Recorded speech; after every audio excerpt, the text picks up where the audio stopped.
Discourse of Hermes Trismegistus and Poimandrus.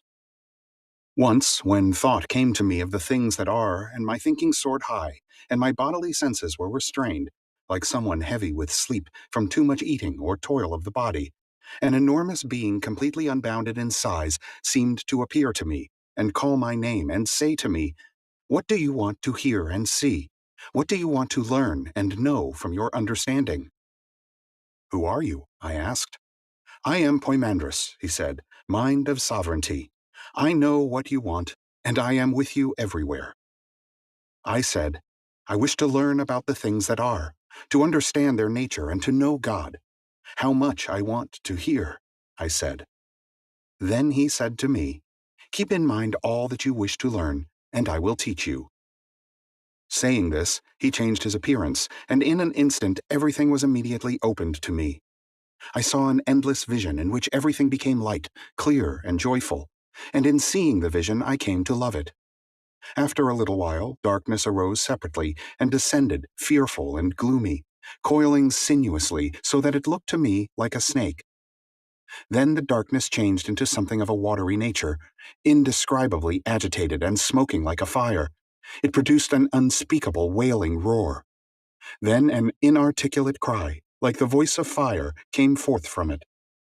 But from the light, a holy word mounted upon the watery nature, and untempered fire leapt up from the watery nature to the height above. The fire was nimble and piercing and active as well, and because the air was light, it followed after spirit and rose up to the fire away from earth and water, so that it seemed suspended from the fire. Earth and water stayed behind, mixed with one another, so that earth could not be distinguished from water, but they were stirred to hear by the spiritual word that moved upon them. Poimandrus said to me, "Have you understood what this vision means?" "I shall come to know," said I. "I am the light you saw, mind, your God," he said, "who existed before the watery nature that appeared out of darkness. The light-giving word who comes from mind is the Son of God." "Go on," I said. "This is what you must know, that in you which sees and hears is the word of the Lord, but your mind is God the Father. They are not divided from one another, for their union is life." "Thank you," I said. "Understand the light, then, and recognize it." After he said this, he looked me in the face for such a long time that I trembled at his appearance. But when he raised his head, I saw in my mind the light of powers beyond number, and a boundless cosmos that had come to be. The fire, encompassed by great power and subdued, kept its place fixed. In the vision I had, because of the discourse of Poimandrus, these were my thoughts. Since I was terrified, out of my wits, he spoke to me again. "In your mind you have seen the archetypal form, the pre-principle that exists before a beginning without end." This was what Poimandrus said to me. "The elements of nature, whence have they arisen?" I asked. And he answered, "From the counsel of God, which, having taken in the word, and having seen the beautiful cosmos, imitated it, having become a cosmos through its own elements and its progeny of souls. The mind, who is God, being androgyne and existing as life and light, by speaking gave birth to a second mind, a craftsman, who, as God of fire and spirit, crafted 7 governors. They encompass the sensible world in circles, and their government is called fate. From the elements that weighed downwards, the word of God leapt straight up to the pure craftwork of nature, and united with the craftsman mind, for the word was of the same substance. The weighty elements of nature were left behind, bereft of reason, so as to be mere matter. The craftsman mind, together with the word, encompassing the circles and whirling them about with a rush, turned his craftworks about, letting them turn from an endless beginning to a limitless end, for it starts where it stops. Revolving as mind wished them to, the circles brought forth from the weighty elements living things without reason, for they no longer kept the word with them. And the air brought forth winged things, the water things that swim. Earth and water had been separated from one another as mind wished, and earth brought forth from herself the living things that she held within, 4-footed beasts and crawling things, wild animals and tame. Mind, the father of all who is life and light, gave birth to a man like himself, whom he loved as his own child. The man was most fair. He had the Father's image, and God, who was really in love with his own form, bestowed on him all his craftworks.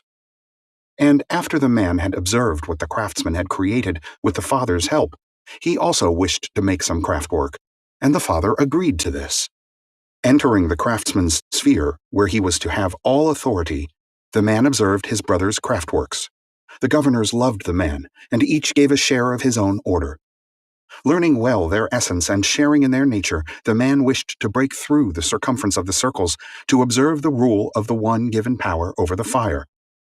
Having all authority over the cosmos of mortals and unreasoning animals, the man broke through the vault and stooped to look through the cosmic framework, thus displaying to lower nature the fair form of God. Nature smiled for love when she saw him whose fairness brings no surfeit, and who holds in himself all the energy of the governors and the form of God. For in the water she saw the shape of the man's fairest form, and upon the earth its shadow. When the man saw in the water the form like himself, as it was in nature, he loved it, and wished to inhabit it. Wish and action came in the same moment, and he inhabited the unreasoning form. Nature took hold of her beloved, hugged him all about, and embraced him, for they were lovers. Because of this, unlike any other living thing on earth, mankind is twofold, in the body mortal, but immortal in the essential man.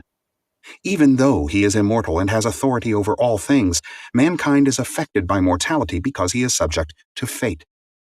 Thus, although man is above the cosmic framework, he became a slave within it. He is androgyne because he comes from an androgyne father, and he never sleeps because he comes from one who is sleepless.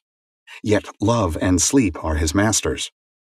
And after this, O my mind, I love the word also. Poimandres said, "This is the mystery that has been kept hidden until this very day. When nature made love with the man, she bore a wonder most wondrous. In him he had the nature of the cosmic framework of the seven, who are made of fire and spirit, as I told you, and without delay nature at once gave birth to 7 men, androgyne and exalted, whose natures were like those of the 7 governors. And after this, O Poimandres, now I have come into a great longing, and I yearn to hear, so do not digress." And Poimandres said, "Be silent. I have not yet unfolded to you the first discourse." "As you see, I am silent," said I. As I said then, the birth of the 7 was as follows. Earth was the female, water did the fertilizing, fire was the maturing force. Nature took spirit from the ether and brought forth bodies in the shape of the man. From life and light, the man became soul and mind. From life came soul, from light came mind, and all things in the cosmos of the senses remained thus until the cycle ended and kinds of things began to be. Hear the rest, the word you yearn to hear. When the cycle was completed, the bond among all things was sundered by the counsel of God. All living things which had been androgyne were sundered into 2 parts, humans along with them, and part of them became male, part likewise female. But God immediately spoke a holy speech. "Increase in increasing, and multiply in multitude, all you creatures and craftworks, and let him who is mindful recognize that he is immortal, that desire is the cause of death, and let him recognize all that exists." After God said this, Providence, through fate and through the cosmic framework, caused acts of intercourse and set in train acts of birth. And all things were multiplied according to kind. The one who recognized himself attained the chosen good, but the one who loved the body that came from the error of desire goes on in darkness, errant, suffering sensibly the effects of death. Those who lack knowledge, what great wrong have they done, I asked, that they should be deprived of immortality? You behave like a person who has not given thought to what he has heard. Did I not tell you to think? I am thinking. I remember, and I am grateful as well. If you have understood, tell me, why do they deserve death who are in death? Because what first gives rise to each person's body is the hateful darkness, from which comes the watery nature, from which the body was constituted in the sensible cosmos, from which death drinks. Truly you have understood. But why is it that he who has understood himself advances toward God, as God's discourse has it? Because, I said, the Father of all things was constituted of light and life, and from him the man came to be. You say your speech well. Life and light are God and Father, from whom the man came to be. So if you learn that you are from light and life, and that you happen to come from them, you shall advance to life once again. This is what Poimandres said. But tell me again, I asked, how shall I advance to life, O my mind? For God says, let the person who is mindful recognize himself. All people have mind, do they not? Hold your tongue, fellow. Enough talk. I myself, the mind, am present to the blessed and good and pure and merciful, to the reverent, and my presence becomes a help. They quickly recognize everything, and they propitiate the Father lovingly and give thanks, praising and singing hymns affectionately and in the order appropriate to him. Before giving up the body to its proper death, they loathe the senses, for they see their effects. Or rather, I, the mind, will not permit the effects of the body to strike and work their results on them. As gatekeeper, I will refuse entry to the evil and shameful effects, cutting off the anxieties that come from them. But from these I remain distant, the thoughtless and evil and wicked and envious and greedy and violent and irreverent, giving way to the avenging demon who wounds the evil person, assailing him sensibly with the piercing fire, and thus arming him the better for lawless deeds, so that greater vengeance may befall him. Such a person does not cease longing after insatiable appetites, struggling in the darkness without satisfaction. This tortures him, and makes the fire grow upon him all the more. You have taught me all things well, O mind, just as I wanted. But tell me again about the way up. Tell me how it happens. To this, Poimandres said, first, in releasing the material body, you give the body itself over to alteration, and the form that you used to have vanishes. To the demon you give over your temperament, now inactive. The body's senses rise up and flow back to their particular sources, becoming separate parts and mingling again with the energies. And feeling and longing go on toward irrational nature.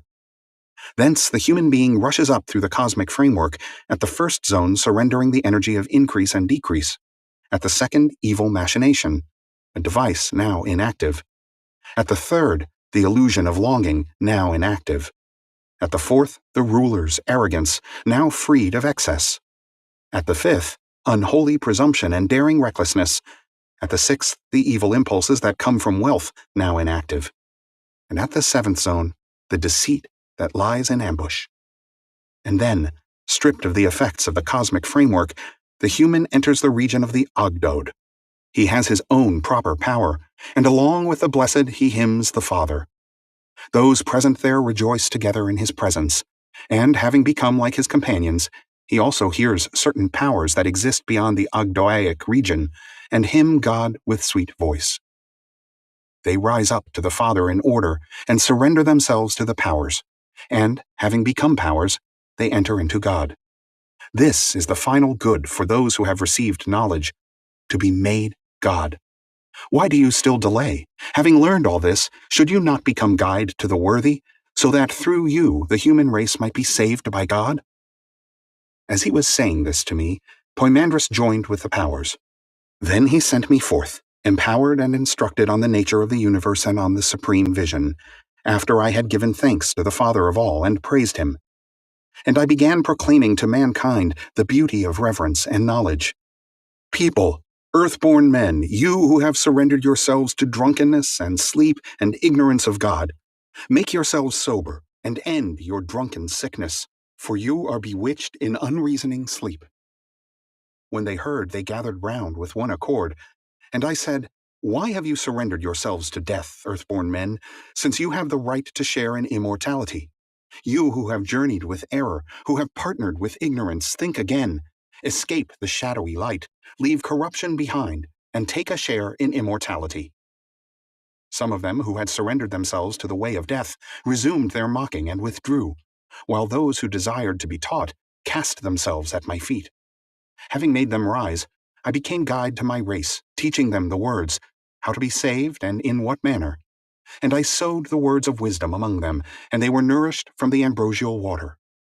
When evening came and the sun's light began to disappear entirely, I commanded them to give thanks to God, and when each completed the thanksgiving, he turned to his own bed. Within myself I recorded the kindness of Poimandres, and I was deeply happy, because I was filled with what I wished, for the sleep of my body became sobriety of soul. The closing of my eyes became true vision, my silence became pregnant with good, and the birthing of the word became a progeny of goods. This happened to me because I was receptive of mind, of poimandrus, that is, the word of sovereignty. I have arrived, inspired with the divine breath of truth. Therefore I give praise to God the Father from my soul and with all my might. Holy is God, the Father of all. Holy is God whose counsel is done by his own powers. Holy is God who wishes to be known and is known by his own people. Holy are you who by the word have constituted all things that are. Holy are you from whom all nature was born as image. Holy are you, of whom nature has not made a like figure. Holy are you who are stronger than every power.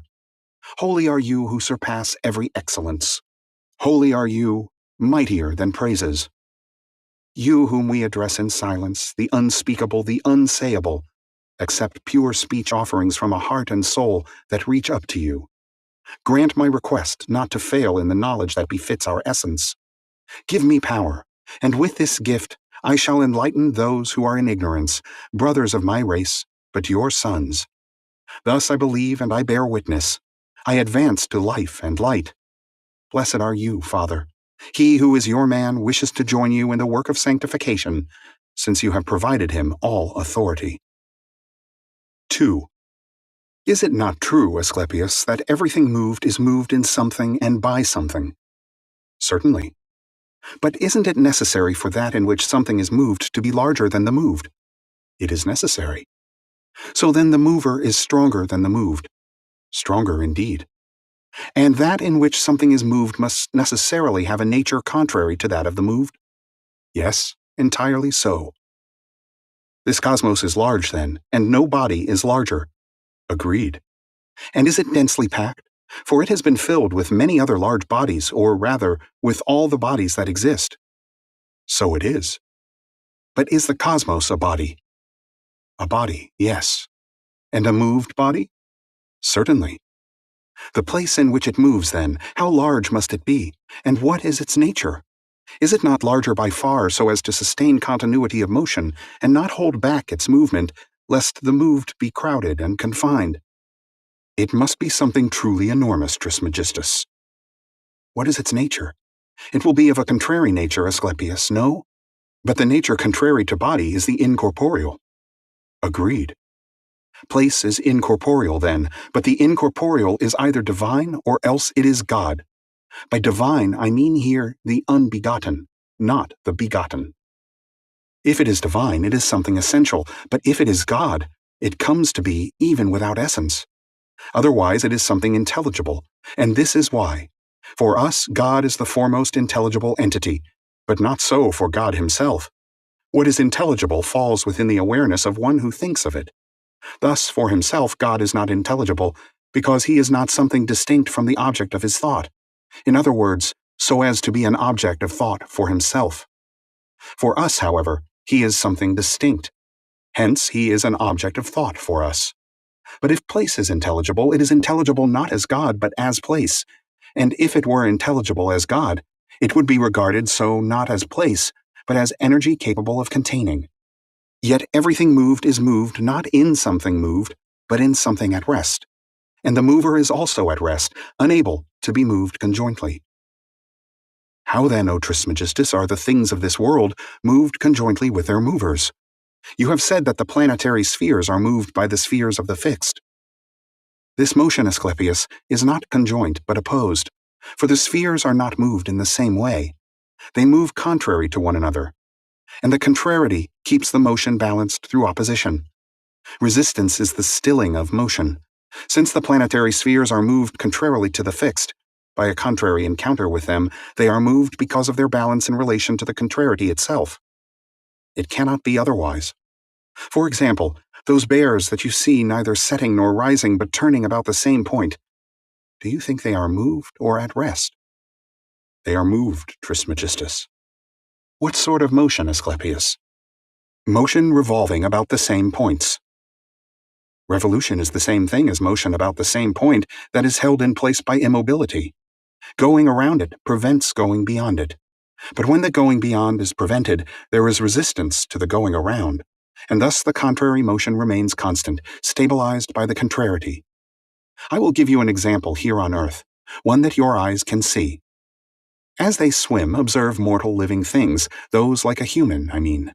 When the water rushes by, the resistance of feet and hands becomes an immobility, so that the person is not swept downstream with the water. A clear example, Trismegistus. Thus, all motion is moved in immobility and by immobility.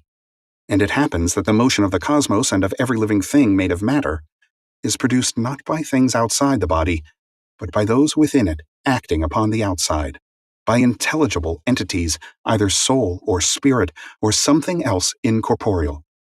For body does not move in souled body, nor does it move any body at all, not even the soulless. How do you mean this, Trismegistus? Are they not bodies that move sticks and stones and all the other soulless things? By no means, Asclepius. Not the body itself, but what is within the body that moves the soulless thing is what moves them both, the body that bears as well as the body that is born. Hence the soulless will not move the soulless, and so you see how the soul is overloaded when it bears two bodies by itself. And so it is clear that things moved are moved in something and by something. Must things that are moved be moved in emptiness, Trismegistus? Hold your tongue, Asclepius. Not one of the things that are is empty by reason of their substantiality. For a being could not be a being if it were not full of substance. The subsistent can never become empty. Are not some things empty, Trismegistus, such as a pail, or a pot, or a vat, or other such things? Ah, what a great mistake, Asclepius. Would you consider empty the things that are entirely and completely full? What do you mean, Trismegistus? Air is a body, no? Yes, it is a body. But does not this body pervade everything that exists, and fill them all by pervading them? And a body is a mixture constituted of the four elements, is it not? So all those things that you call empty are full of air. But if they are full of air, they are also full of the four bodies. And so it turns out that a contrary account comes to light, that the things you call full are all empty of air, since they are crowded with these other bodies and have no place to take in the air. Therefore, the things you call empty must be named hollow rather than empty, for in their substance they are full of air and spirit. Your reasoning is irrefutable, Trismegistus. So what have we said of the place in which the universe is moved? That it is incorporeal, Asclepius. What is the incorporeal, then? Mind as a whole wholly enclosing itself, free of all body, unerring, unaffected, untouched, at rest in itself, capable of containing all things and preserving all that exists. And its rays, as it were, are the good, the truth, the archetype of spirit, the archetype of soul. What then is God? God is what does not subsist as any of these, since he is the cause of their being, for all of them and for each and every one of them that exists. And he has left nothing else remaining that is not being, for all things are those that come to be from things that are, not from those that are not. Things that are not do not have a nature that enables them to come to be. Their nature is such that they cannot come to be anything. Things that are, on the other hand, do not have a nature that prevents them from ever existing. What do you mean by what never exists? God is not mind, but he is the cause of mind's being. He is not spirit, but the cause of spirit's being. And he is not light, but the cause of light's being. Hence, one must show God reverence with those two names assigned to him alone and to no other. Except God alone, none of the other beings called gods, nor any human, nor any demon, can be good in any degree. That good is he alone, and none other. All others are incapable of containing the nature of the good, because they are body and soul, and have no place that can contain the good. For the magnitude of the good is as great as the substance of all beings, corporeal and incorporeal, sensible and intelligible. This is the good. This is God. You should not say that anything else is good, or you will speak profanely. Nor should you ever call God anything but the good, since this too would be profane. All use the word good in speaking, of course, but not all understand what it can mean. For this reason, God is not understood by all. In their ignorance, they apply the name good to the gods, and to certain humans, even though these beings are never able to be good or to become so. The good is what is inalienable and inseparable from God, since it is God Himself. All other immortal gods are given the name good as an honor, but God is the good by nature, not because of honor. God has one nature, the good. In God and the good together there is but one kind, from which come all other kinds. The good is what gives everything and receives nothing. God gives everything and receives nothing. Therefore God is the good, and the good is God. God's other name is Father, because He is capable of making all things. Making is characteristic of a father. Prudent people therefore regard the making of children as a duty in life to be taken most seriously and greatly revered, and should any human being pass away childless, they see it as the worst misfortune and irreverence. After death, such a person suffers retribution from demons. This is his punishment. The soul of the childless one is sentenced to a body that has neither a man's nature nor a woman's, a thing accursed under the sun. Most assuredly, then, Asclepius, you should never congratulate a childless person. On the contrary, show pity for his calamity, knowing what punishment awaits him. This is the content and the extent of what should be told to you, Asclepius, by way of introduction to the nature of all things. 3. A sacred discourse of Hermes. God is the glory of all things, as also are the divine and the divine nature. God, as well as mind and nature and matter, is the beginning of all things that are, since He is wisdom meant to show them forth. The divine is also a beginning, and it is nature and energy, and necessity and completion and renewal. In the deep there was boundless darkness and water and fine, intelligent spirit, all existing by divine power in chaos. Then a holy light was sent forth, and elements solidified out of liquid essence. And all the gods divide the parts of germinal nature. While all was unlimited and unformed, light elements were set apart to the heights, and the heavy were grounded in the moist sand, the whole of them delimited by fire and raised aloft to be carried by spirit. The heavens appeared in 7 circles, the gods became visible in the shapes of the stars and all their constellations, and the arrangement of this lighter substance corresponded to the gods contained in it. The periphery rotated in the air, carried in a circular course by divine spirit. Through his own power, each god sent forth what was assigned to him. And the beasts came to be, 4-footed, crawling, water-dwelling, winged, and every germinating seed and grass and every flowering plant. Within them they had the seed of rebirth. The gods sowed the generations of humans to know the works of God, to be a working witness to nature, to increase the number of mankind, to master all things under heaven, to discern the things that are good, to increase by increasing, and multiply by multiplying.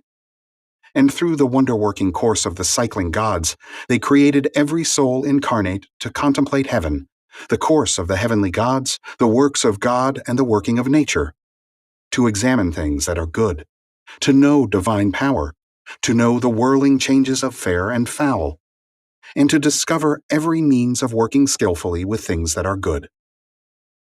For them this is the beginning of the virtuous life, and of wise thinking, as far as the course of the cycling gods destines it, and it is also the beginning of their release to what will remain of them after they have left great monuments on earth in works of industry. In the fame of seasons they will become dim, and from every birth of ensouled flesh, from the sowing of crops, and from every work of industry, what is diminished will be renewed by necessity, and by the renewal that comes from the gods, and by the course of nature's measured cycle. For the divine is the entire combination of cosmic influence renewed by nature, and nature has been established in the divine. 4. A discourse of Hermes to Tat, the mixing bowl or the monad. Since the craftsman made the whole cosmos by reasoned speech, not by hand, you should conceive of him as present, as always existing, as having made all things, as the one and only, and as having crafted by his own will the things that are. For this is his body, neither tangible nor visible, nor measurable nor dimensional, nor like any other body. It is not fire, nor water, nor air, nor spirit, yet all things come from it. Because he is good, it was not for himself alone that he wished to make this offering, and to adorn the earth. So he sent the man below, an adornment of the divine body, mortal life from life immortal. And if the cosmos prevailed over living things as something ever living, the man prevailed even over the cosmos through reason and mind. The man became a spectator of God's work. He looked at it in astonishment and recognized its maker. God shared reason among all people, O Tat, but not mind, though he begrudged it to none. Grudging envy comes not from on high, it forms below in the souls of people who do not possess mind. For what reason, then, did God not share mind with all of them, my father? He wanted it put between souls, my child, as a prize for them to contest. And where did he put it? He filled a great mixing bowl with it and sent it below, appointing a herald whom he commanded to make the following proclamation to human hearts. Immerse yourself in the mixing bowl if your heart has the strength, if it believes you will rise up again to the one who sent the mixing bowl below, if it recognizes the purpose of your coming to be. All those who heeded the proclamation and immersed themselves in mind participated in knowledge and became perfect people because they received mind. But those who missed the point of the proclamation are people of reason, because they did not receive the gift of mind as well and do not know the purpose or the agents of their coming to be. These people have sensations much like those of unreasoning animals, and since their temperament is willful and angry, they feel no awe of things that deserve to be admired. They divert their attention to the pleasures and appetites of their bodies, and they believe that mankind came to be for such purposes. But those who participate in the gift that comes from God, O Tat, are immortal rather than mortal, if one compares their deeds. For in a mind of their own they have comprehended all, things on earth, things in heaven, and even what lies beyond heaven. Having raised themselves so far, they have seen the good, and, having seen it, they have come to regard the wasting of time here below as a calamity. They have scorned every corporeal and incorporeal thing, and they hasten toward the one and only. This, Tat, is the way to learn about mind, to resolve perplexities in divinity, and to understand God. For the mixing bowl is divine. I too wish to be immersed, my father. Unless you first hate your body, my child, you cannot love yourself. But when you have loved yourself, you will possess mind, and if you have mind, you will also have a share in the way to learn. What do you mean by this, father? My child, it is impossible to be engaged in both realms, the mortal and the divine. Since there are two kinds of entities, corporeal and incorporeal, corresponding to mortal and divine, one is left to choose one or the other if choice is desired. One cannot have both together when one is left to choose, but lessening the one reveals the activity of the other. Choosing the stronger, then, not only has splendid consequences for the one who chooses, in that it makes the human into a god, but it also shows reverence toward God. On the other hand, choosing the lesser has been mankind's destruction, though it was no offense to God, with this single reservation. Just as processions passing by in public cannot achieve anything of themselves, though they can be a hindrance to others, in the same way these people are only parading through the cosmos, led astray by pleasures of the body. Since this is so, Tat, what proceeds from God has been and will be available to us. May what comes from us be suited to it, and not deficient. And the evils for which we are responsible, who choose them instead of good things, are no responsibility of God's. Do you see how many bodies we must pass through, my child?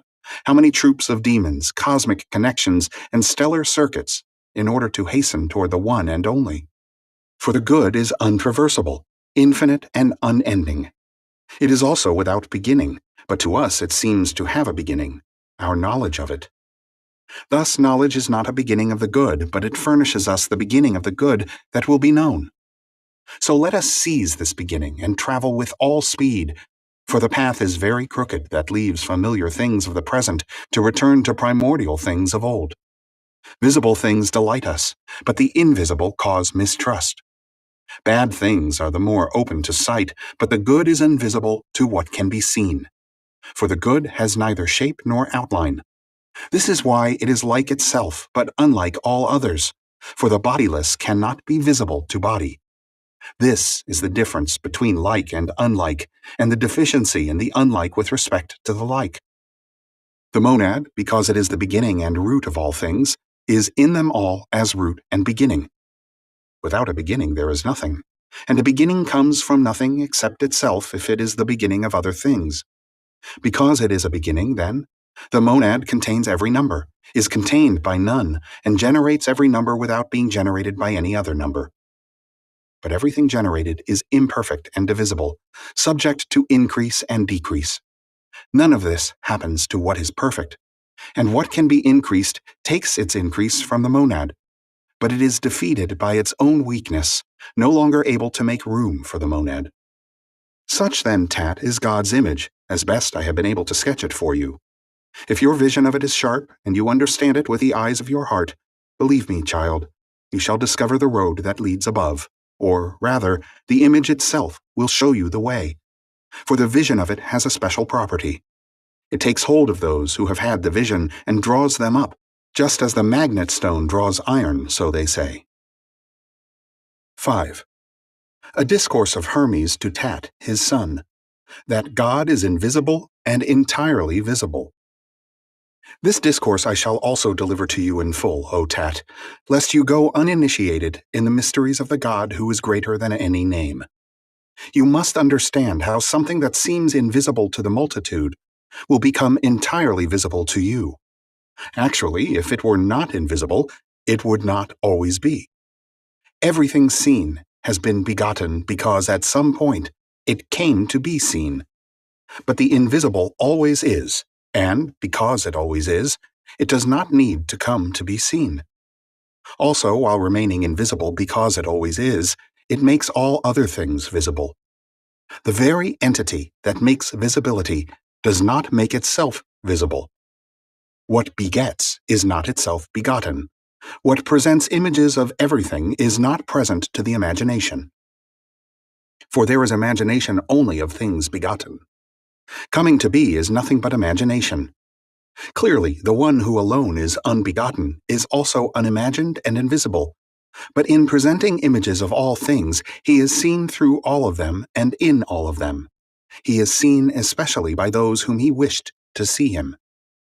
You then, Tat, my child, pray first to the Lord, the Father, the only, who is not one, but from whom the one comes. Ask him the grace to enable you to understand so great a God, to permit even one ray of his to illuminate your thinking. Only understanding, because it too is invisible, sees the invisible, and if you have the strength, Tat, your mind's eye will see it. For the Lord, who is ungrudging, is seen through the entire cosmos. Can you see understanding and hold it in your hands? Can you have a vision of the image of God?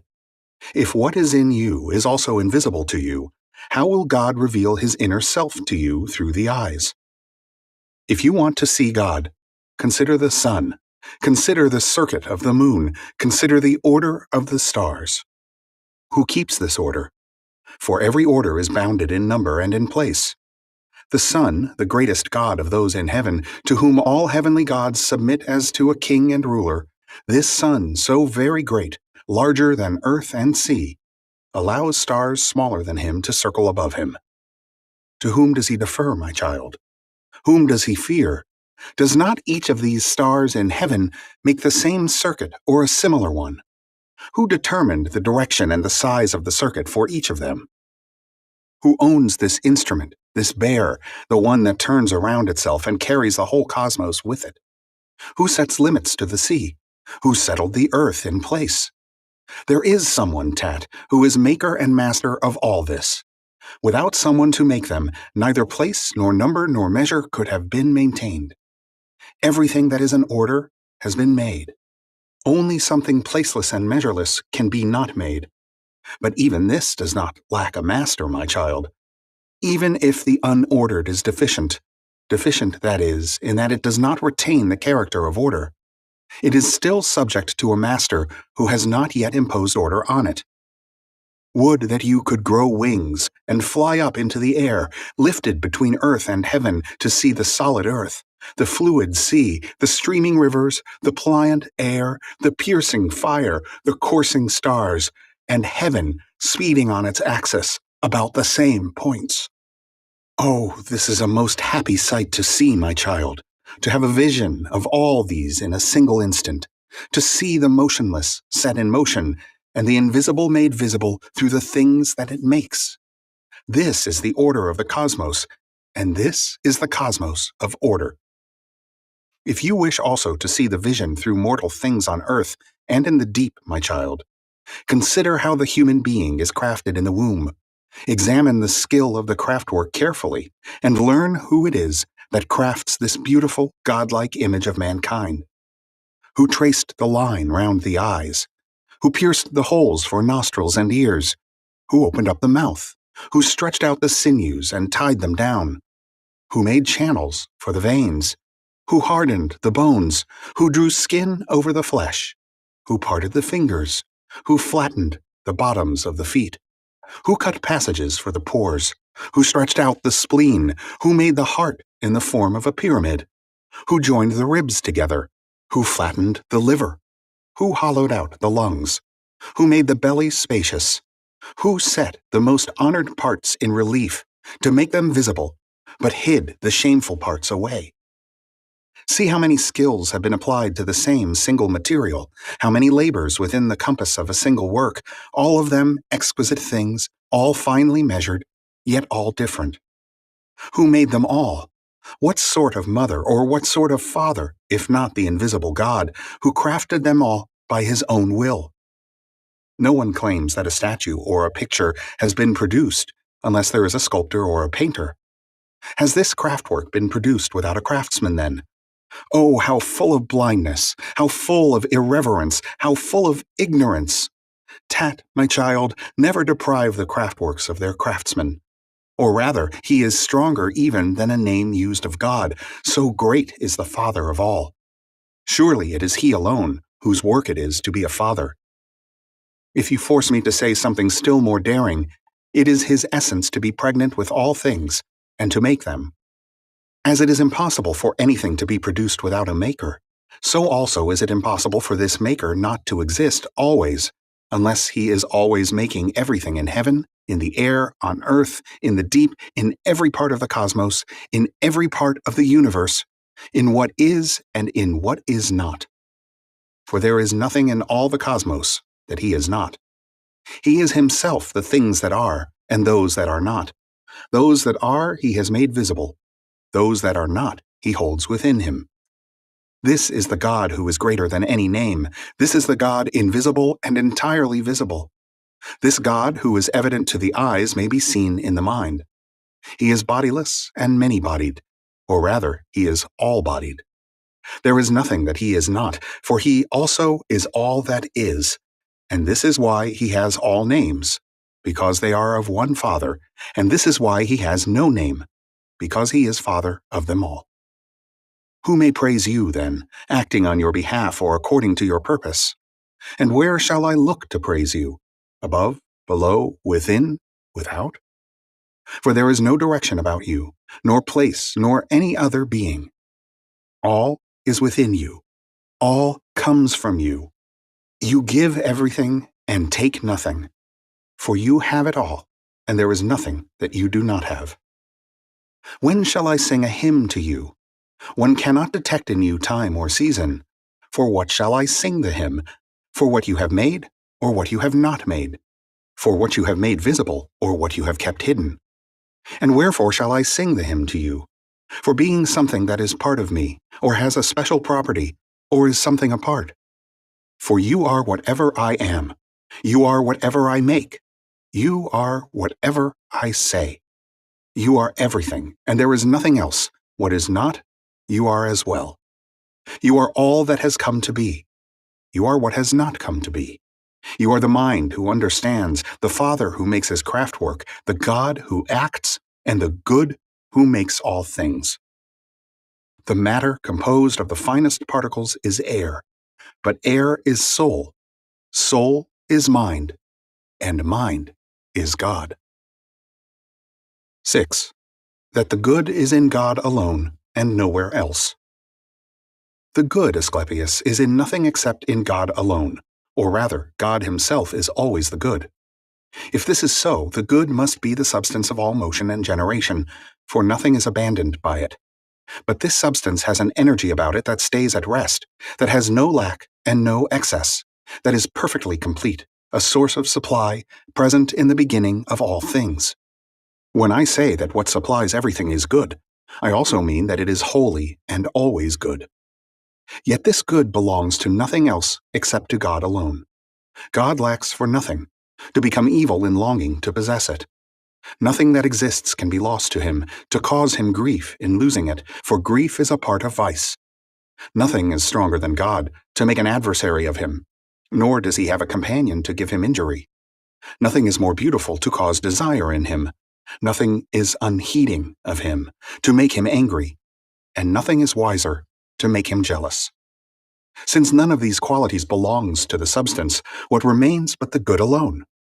Just as none of these other qualities exists in such a substance, by the same token the good will be found in none of the other substances. All the other qualities exist in all things, in the small, in the large, in things taken one by one, and in the living thing itself that is larger than all of them and the most powerful. Since generation itself is subject to passion, things begotten are full of passions, but where there is passion, there is no good to be found, and where the good is, there is not a single passion. There is no night where it is day, and no day where it is night. Hence the good cannot exist in generation. It exists only in the unbegotten. Participation in all things has been given in matter, so also has participation in the good been given. This is how the cosmos is good, in that it also makes all things. Thus it is good with respect to the making that it does. In all other respects, however, it is not good. It is subject to passion and subject to motion, and a maker of things subject to passion. With reference to humanity, one uses the term good in comparison to evil. Here below, the evil that is not excessive is the good, and the good is the least amount of evil here below. The good cannot be cleansed of vice here below, for the good is spoiled by evil here below, and once spoiled, it no longer remains good. Since it does not remain so, it becomes evil.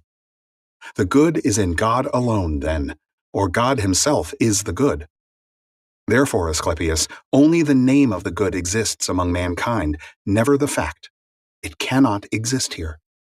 Material body, squeezed on all sides by vice, sufferings, pains, longings, angry feelings, delusions, and mindless opinions, has no room for the good. And this is the worst of all, Asclepius. Here below, they believe in each of the things I have just mentioned as the greatest good, when actually it is insuperable evil. Gluttony is the supplier of all evils. Error is the absence of the good here below. As for me, I give thanks to God for what he has put in my mind, even to know of the good that it is impossible for it to exist in the cosmos. For the cosmos is a plenitude of vice, as God is a plenitude of the good, or the good of God. If indeed there are things preeminently beautiful near to God's essence, those seem perhaps even cleaner and purer in some degree, which are part of him. One dares to say, Asclepius, that God's essence, if in fact he has an essence, is the beautiful, but that the beautiful and the good are not to be detected in any of the things in the cosmos. All the things that are subject to the sight of the eyes are as phantoms and shadowy illusions, but those not subject to it, especially the essence of the beautiful and the good, as the eye cannot see God, neither can it see the beautiful and the good, for they are integral parts of God alone, properties of God, peculiar to him, inseparable, most beloved. Either God loves them, or they love God. If you can understand God, you will understand the beautiful and good, the exceedingly bright whose brightness God surpasses. For this is incomparable beauty and inimitable good, as is God himself. As you understand God, then, also understand the beautiful and the good. Because they are not separated from God, these have nothing in common with other living things. If you ask about God, you ask also about the beautiful. Only one road travels from here to the beautiful, reverence combined with knowledge. Hence, those who remain in ignorance and do not travel the road of reverence dare to say that mankind is beautiful and good, but a human cannot see, nor even dream, of what the good might be. Mankind has been overrun by every evil, and he believes that evil is good. Therefore, he uses evil the more insatiably and fears being deprived of it, striving with all his might not only to possess it, but even to increase it. Such, Asclepius, are the good and the beautiful for humans, things we can neither shun nor hate. Hardest of all to bear is that we have need of them and cannot live without them. 7. That the greatest evil in mankind is ignorance concerning God. Where are you heading in your drunkenness, you people? Have you swallowed the doctrine of ignorance undiluted, vomiting it up already because you cannot hold it? Stop and sober yourselves up. Look up with the eyes of the heart. If not all of you, at least those of you who have the power. The vice of ignorance floods the whole earth and utterly destroys the soul shut up in the body, preventing it from anchoring in the havens of deliverance. Surely you will not sink in this great flood. Those of you who can will take the ebb and gain the haven of deliverance and anchor there. Then seek a guide to take you by the hand and lead you to the portals of knowledge. There shines the light cleansed of darkness. There no one is drunk. All are sober and gaze with the heart toward one who wishes to be seen, who is neither heard nor spoken of, who is seen not with the eyes, but with mind and heart. But first you must rip off the tunic that you wear, the garment of ignorance, the foundation of vice, the bonds of corruption, the dark cage, the living death, the sentient corpse, the portable tomb, the resident thief, the one who hates through what he loves and envies through what he hates. Such is the odious tunic you have put on. It strangles you and drags you down with it, so that you will not hate its viciousness, not look up and see the fair vision of truth and the good that lies within, not understand the plot that it has plotted against you when it made insensible the organs of sense, made them inapparent and unrecognized for what they are, blocked up with a great load of matter and jammed full of loathsome pleasure, so that you do not hear what you must hear, nor observe what you must observe. 8. That none of the things that are is destroyed, and they are mistaken who say that changes are deaths and destructions. Now, my son, we must speak about soul and body, and say in what way the soul is immortal, and whence comes the energy that composes and dissolves the body. Death actually has nothing to do with this. Death is a notion that arises from the term immortal. Either it is an empty usage, or, through the loss of the first syllable, immortal is taken to mean mortal. Death has to do with destruction, yet none of the things in the cosmos is destroyed. If the cosmos is a second God and an immortal living thing, it is impossible for any part of this immortal living thing to die. All things in the cosmos are parts of the cosmos, but especially mankind, the living thing that reasons. God is in reality the first of all entities, eternal, unbegotten craftsman of the whole of existence. But by his agency, a second God came to be in his image, and by him this second God is sustained, nurtured, and immortalized as from an eternal Father, ever living because he is immortal. In fact, the ever-living differs from the eternal. God did not come to be by another's agency, and if he came to be, it was by his own agency. He never came to be, however. He comes to be always. This is the eternal being through whom the universe is eternal, the Father who is eternal because he exists through himself. But the cosmos became ever-living and immortal from an eternal Father, and the Father took the matter that he desired to set aside and made it all into a spherical form with body and bulk. The matter that he invested with this spherical quality is immortal, and its materiality is eternal. Further, the Father implanted in the sphere the qualities of forms, shutting them up as in a cave. He wanted to adorn what comes after him with every quality, to surround the whole body with immortality so that even matter, tending to separate from the composition of this body, would not dissolve into its typical disorder. When matter was without body, my child, it was without order. Especially here below, matter has the disorder confined to the other lesser things that have qualities, the property of increase and decrease that humans call death. But this disorder arises among things that live on earth. The bodies of heavenly beings have a single order that they got from the Father in the beginning, and this order is kept undissolved by the recurrence of each of them.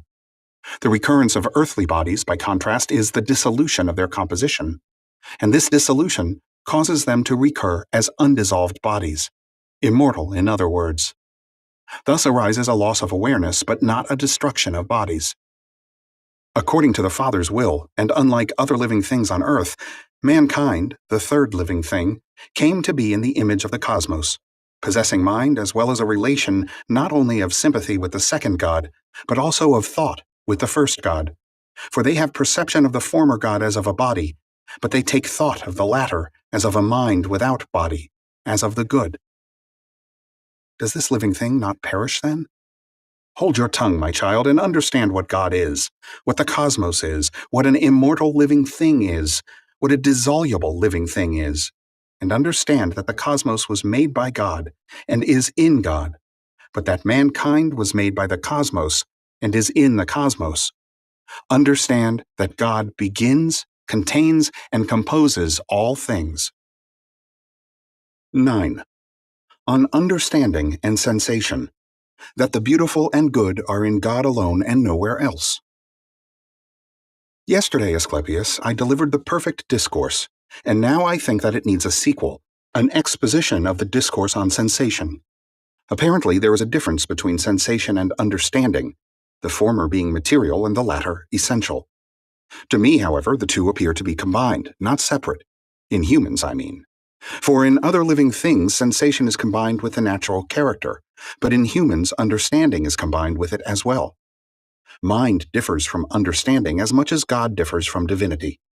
Divinity comes to be by God's agency, understanding by the agency of mind.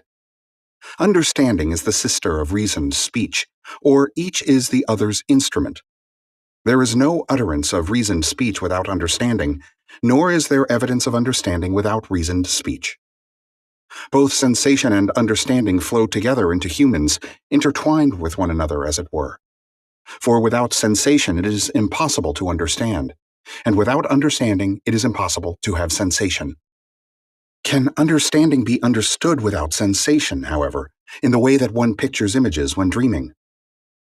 It seems to me that in dream vision both these faculties have been eliminated, although when sleepers awake, understanding and sensation are always combined. At any rate, sensation is distributed to body and to soul, and when both these parts of sensation are in harmony with one another, then there is an utterance of understanding, engendered by mind. Mind conceives every mental product, both the good, when mind receives seeds from God, as well as the contrary kind, when the seeds come from some demonic being.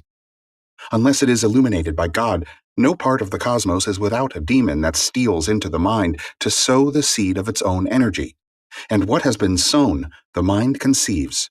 Adulteries, murders, assaults on one's father, acts of sacrilege and irreverence, suicides by hanging or falling from a cliff, and all other such works of demons.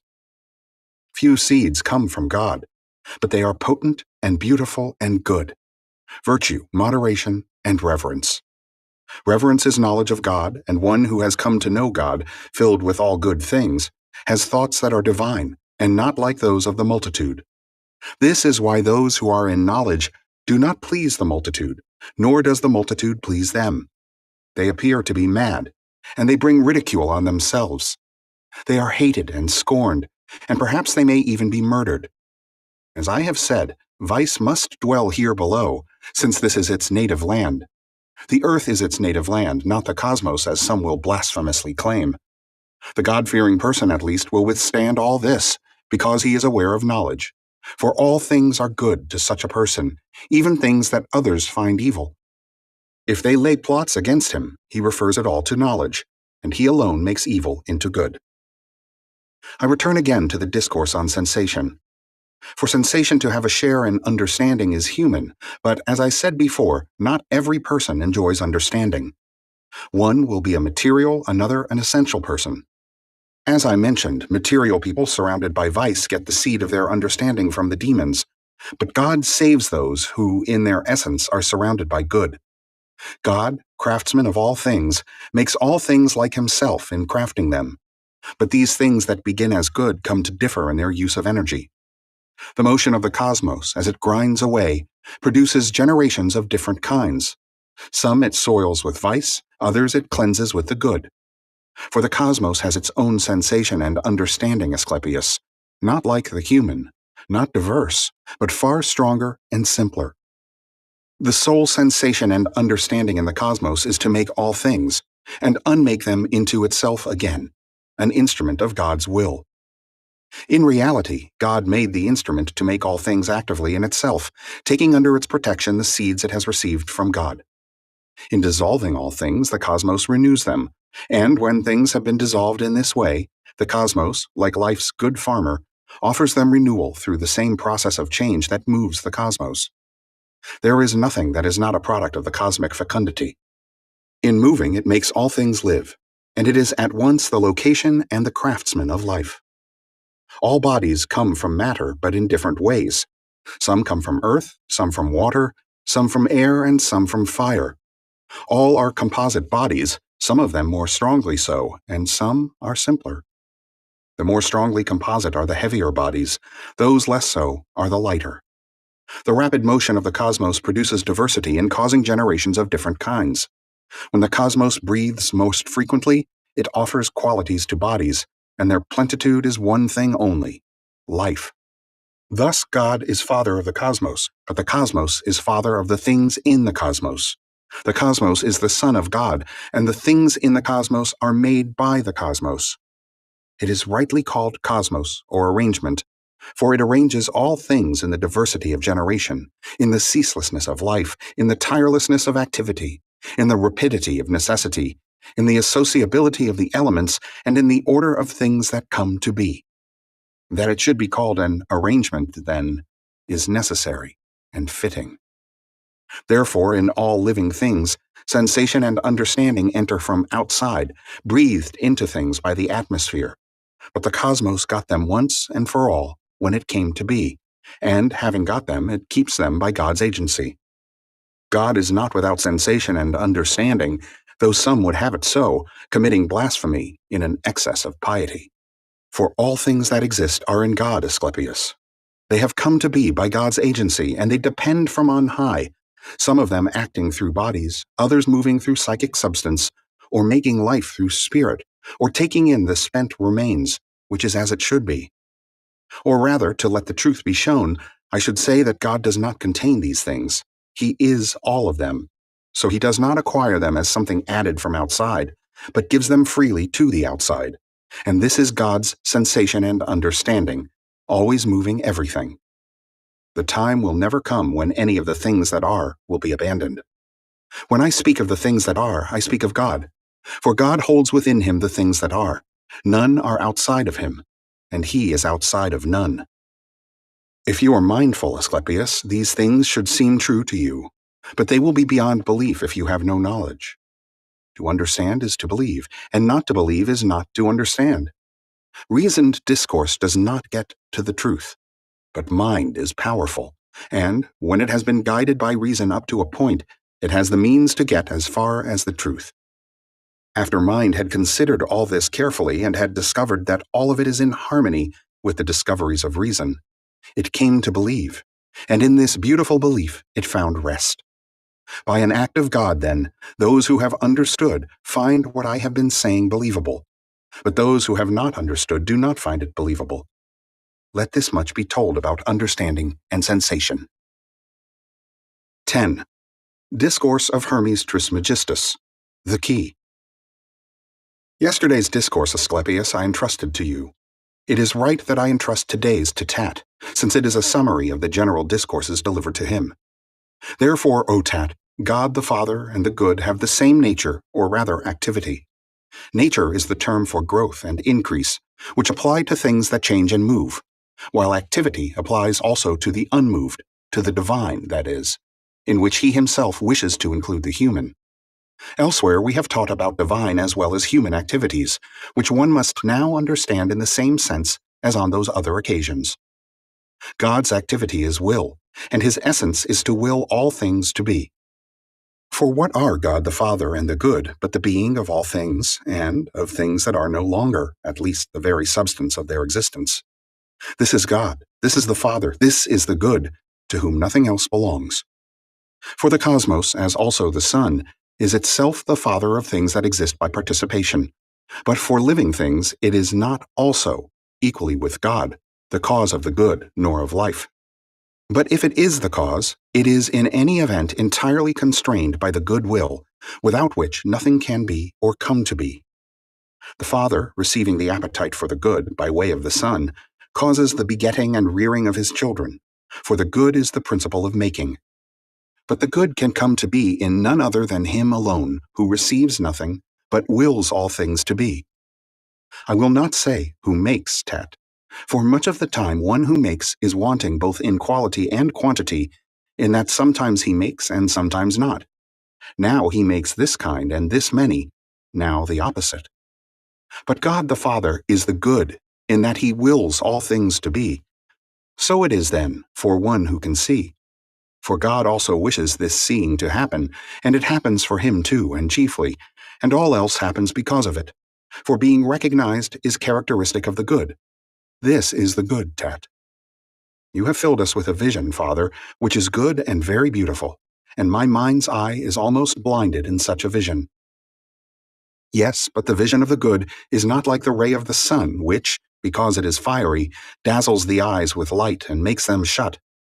On the contrary, it illuminates to the extent that one capable of receiving the influence of intellectual splendor can receive it. It probes more sharply, but it does no harm, and it is full of all immortality. Those able to drink somewhat more deeply of the vision often fall asleep, moving out of the body toward a sight most fair, just as it happened to Uranus and Kronos, our ancestors. Would that we too could see it, Father. Indeed, my child, would that we could. But we are still too weak now for this sight. We are not yet strong enough to open our mind's eyes and look on the incorruptible, incomprehensible beauty of that good. In the moment when you have nothing to say about it, you will see it, for the knowledge of it is divine silence and suppression of all the senses. One who has understood it can understand nothing else, nor can one who has looked on it look on anything else or hear of anything else, nor can he move his body in any way. He stays still, all bodily senses and motions forgotten. Having illuminated all his mind, this beauty kindles his whole soul, and by means of body draws it upward, and beauty changes his whole person into essence. For when soul has looked on the beauty of the good, my child, it cannot be deified while in a human body. Deification, Father, what do you mean? The changes that belong to any separated soul, my son. What do you mean by separated? In the general discourses, did you not hear that all the souls whirled about in all the cosmos, portioned out, as it were, come from the one soul of the all? Many are the changes of these souls, then, some toward a happier lot, others the opposite. The snake-like change into water creatures, the watery change into things of dry land, the dry land souls change into winged things, the aerial into humans, and human beings, changing into demons, possess the beginning of immortality. And so then they enter the troop of gods, which is really two troops, one wandering, the other fixed. And this is the soul's most perfect glory. But if a soul that has entered into humans remains vicious, it neither tastes immortality nor shares in the good, but turns back and rushes down the road toward the snakes. And this is the sentence pronounced against a vicious soul. The vice of soul is ignorance. For the soul, when it is blind and discerns none of the things that are, nor their nature, nor the good, is shaken by the bodily passions, and the wretched thing becomes, in ignorance of itself, a slave to vile and monstrous bodies, bearing the body like a burden, not ruling, but being ruled. This is the vice of soul. The virtue of soul, by contrast, is knowledge, for one who knows is good and reverent, and already divine. Who is this person, Father? One who says little and hears little. He fights with shadows, my son, who wastes time on talking and listening to talk. One neither speaks nor hears of God the Father and the good. This being so, that there are senses in all things that are, because they cannot exist without them, yet knowledge differs greatly from sensation. For sensation comes when the object prevails, while knowledge is the goal of learning, and learning is a gift from God. For all learning is incorporeal, using as instrument the mind itself, as mind uses body. Both enter into body then, the mental and the material. For everything must be the product of opposition and contrariety, and it cannot be otherwise. Who is this material God, then? The cosmos, which is beautiful, but not good. For it is material and easily affected, and of all those things that feel affect, it is foremost. But among the things that are, it is secondary and incomplete in itself. Once it has come to be, it exists forever, but it exists in becoming and comes to be forever as the becoming of qualities and quantities. For it is subject to movement, and every motion of matter is becoming. The immobility of mind initiates the motion of matter in this way. Since the cosmos is a sphere, a head, that is, and since there is nothing material above the head, just as there is nothing of mind below the feet, where all is matter, and since mind is a head which is moved spherically, in the manner of a head, that is, things joined to the membrane of this head, in which is the soul, are by nature immortal, as if they have more soul than body, because body has been made in soul. Things far away from the membrane, however, are mortal, because they have more body than soul. Thus, every living being, and likewise the universe, has been constituted of the material and the mental. And the cosmos is first. But after the cosmos, the second living thing is the human, who is first of mortal beings, and like other living things, has ensoulment. Moreover, the human is not only not good, but because he is mortal, he is evil as well. For the cosmos is not good because it moves, yet because it is immortal, it is not evil. But the human, because he moves and is mortal, is evil. A human soul is carried in this way. The mind is in the reason is in the soul is in the spirit passing through veins and arteries and blood, moves the living thing, and, in a manner of speaking, bears it up. Some hold, therefore, that the soul is blood, mistaking its nature, and not seeing that the spirit must first be withdrawn into the soul, and then, when the blood thickens and the veins and arteries are emptied, this destroys the living thing, and this is the death of the body. All things depend from one beginning, but the beginning depends from the one and only, and the beginning moves so that it can again become a beginning. Only the one, however, stands still and does not move. There are these three, then: God the Father and the good, the cosmos, and the human. And God holds the cosmos, but the cosmos holds the human. And the cosmos becomes the son of God, but the human becomes the son of the cosmos, a grandson, as it were. For God does not ignore mankind. On the contrary, he recognizes him fully and wishes to be recognized. For mankind, this is the only deliverance, the knowledge of God. It is ascent to Olympus. A soul becomes good only in this way, though it is not good forever, but becomes evil. By necessity it becomes so. What do you mean, O Trismegistus? Envision the soul of a child, my son, which has not yet accepted its separation from itself. Its body has not yet attained its full bulk, of which it has only a little as yet. How beautiful it is to look at, from every point of view, not yet sullied by the passions of the body, still depending closely from the soul of the cosmos. But when the body gets its bulk and drags the soul down to the body's grossness, the soul, having separated from itself, gives birth to forgetting, and it no longer shares in the beautiful and the good. The forgetting becomes vice. The same thing also happens to those who leave the body. When the soul rises up to itself, the spirit is drawn into the blood, the soul into the spirit. But the mind, since it is divine by nature, becomes purified of its garments and takes on a fiery body, ranging about everywhere, leaving the soul to judgment and the justice it deserves. What do you mean, Father?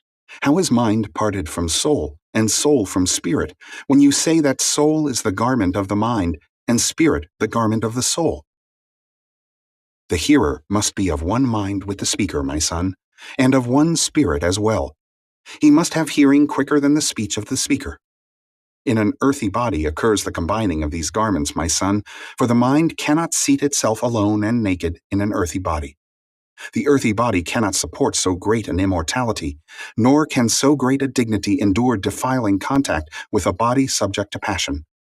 Mind, therefore, has taken the soul as a shroud, and the soul, which is itself something divine, uses the spirit as a sort of armoring servant. The spirit governs the living being. Then, when the mind has got free of the earthy body, it immediately puts on its own tunic, a tunic of fire, in which it could not stay when in the earthy body. For earth cannot bear fire. The whole thing burns even from a little spark. This is why water has spread all around the earth, guarding like a fence or a wall against the burning of the fire. Mind, which is the most penetrating of all the divine thoughts, has for its body fire, the most penetrating of all the elements. And since mind is the craftsman of all beings, it uses fire as an instrument in its craftwork. The mind of all is the craftsman of all beings. The human mind is the craftsman only of the things that exist on earth. Since it is stripped of fire, the mind in humans is powerless to craft divine things, because it is human in its habitation. The human soul, not every soul that is, but only the reverent, is in a sense demonic and divine. Such a soul becomes holy mind after getting free of the body and fighting the fight of reverence. Knowing the divine and doing wrong to no person is the fight of reverence. The irreverent soul, however, stays in its own essence, punishing itself, seeking an earthy body to enter, a human body, to be sure. For no other body contains a human soul. It is not allowed for a human soul to fall down into the body of an unreasoning animal. This is God's law, to protect the human soul against such an outrage. How then, Father, is a human soul punished? What greater punishment for a human soul, my son, than irreverence? What fire burns as much as irreverence? What beast maims the body so ravenously as irreverence maims the very soul? Do you not see what tortures the irreverent soul suffers, howling and shrieking, "I'm on fire, I'm burning, I don't know what to say or do. I'm eaten up, poor wretch, by the evils that possess me. I neither see nor hear." Are these not the cries of a soul being punished? Do you too believe what they all think, my son, that the soul which has left the body becomes an animal? This is a great error, for the soul is punished in this way. The mind, once it has become a demon, is directed to acquire a fiery body in order to serve God, and having entered into the most irreverent soul, mind afflicts that soul with scourges of wrongdoing. Thus scourged, the irreverent soul takes to murders and outrages and slanders, and the diverse kinds of violence by which people do wrong. But when mind has entered a reverent soul, it leads it to the light of knowledge.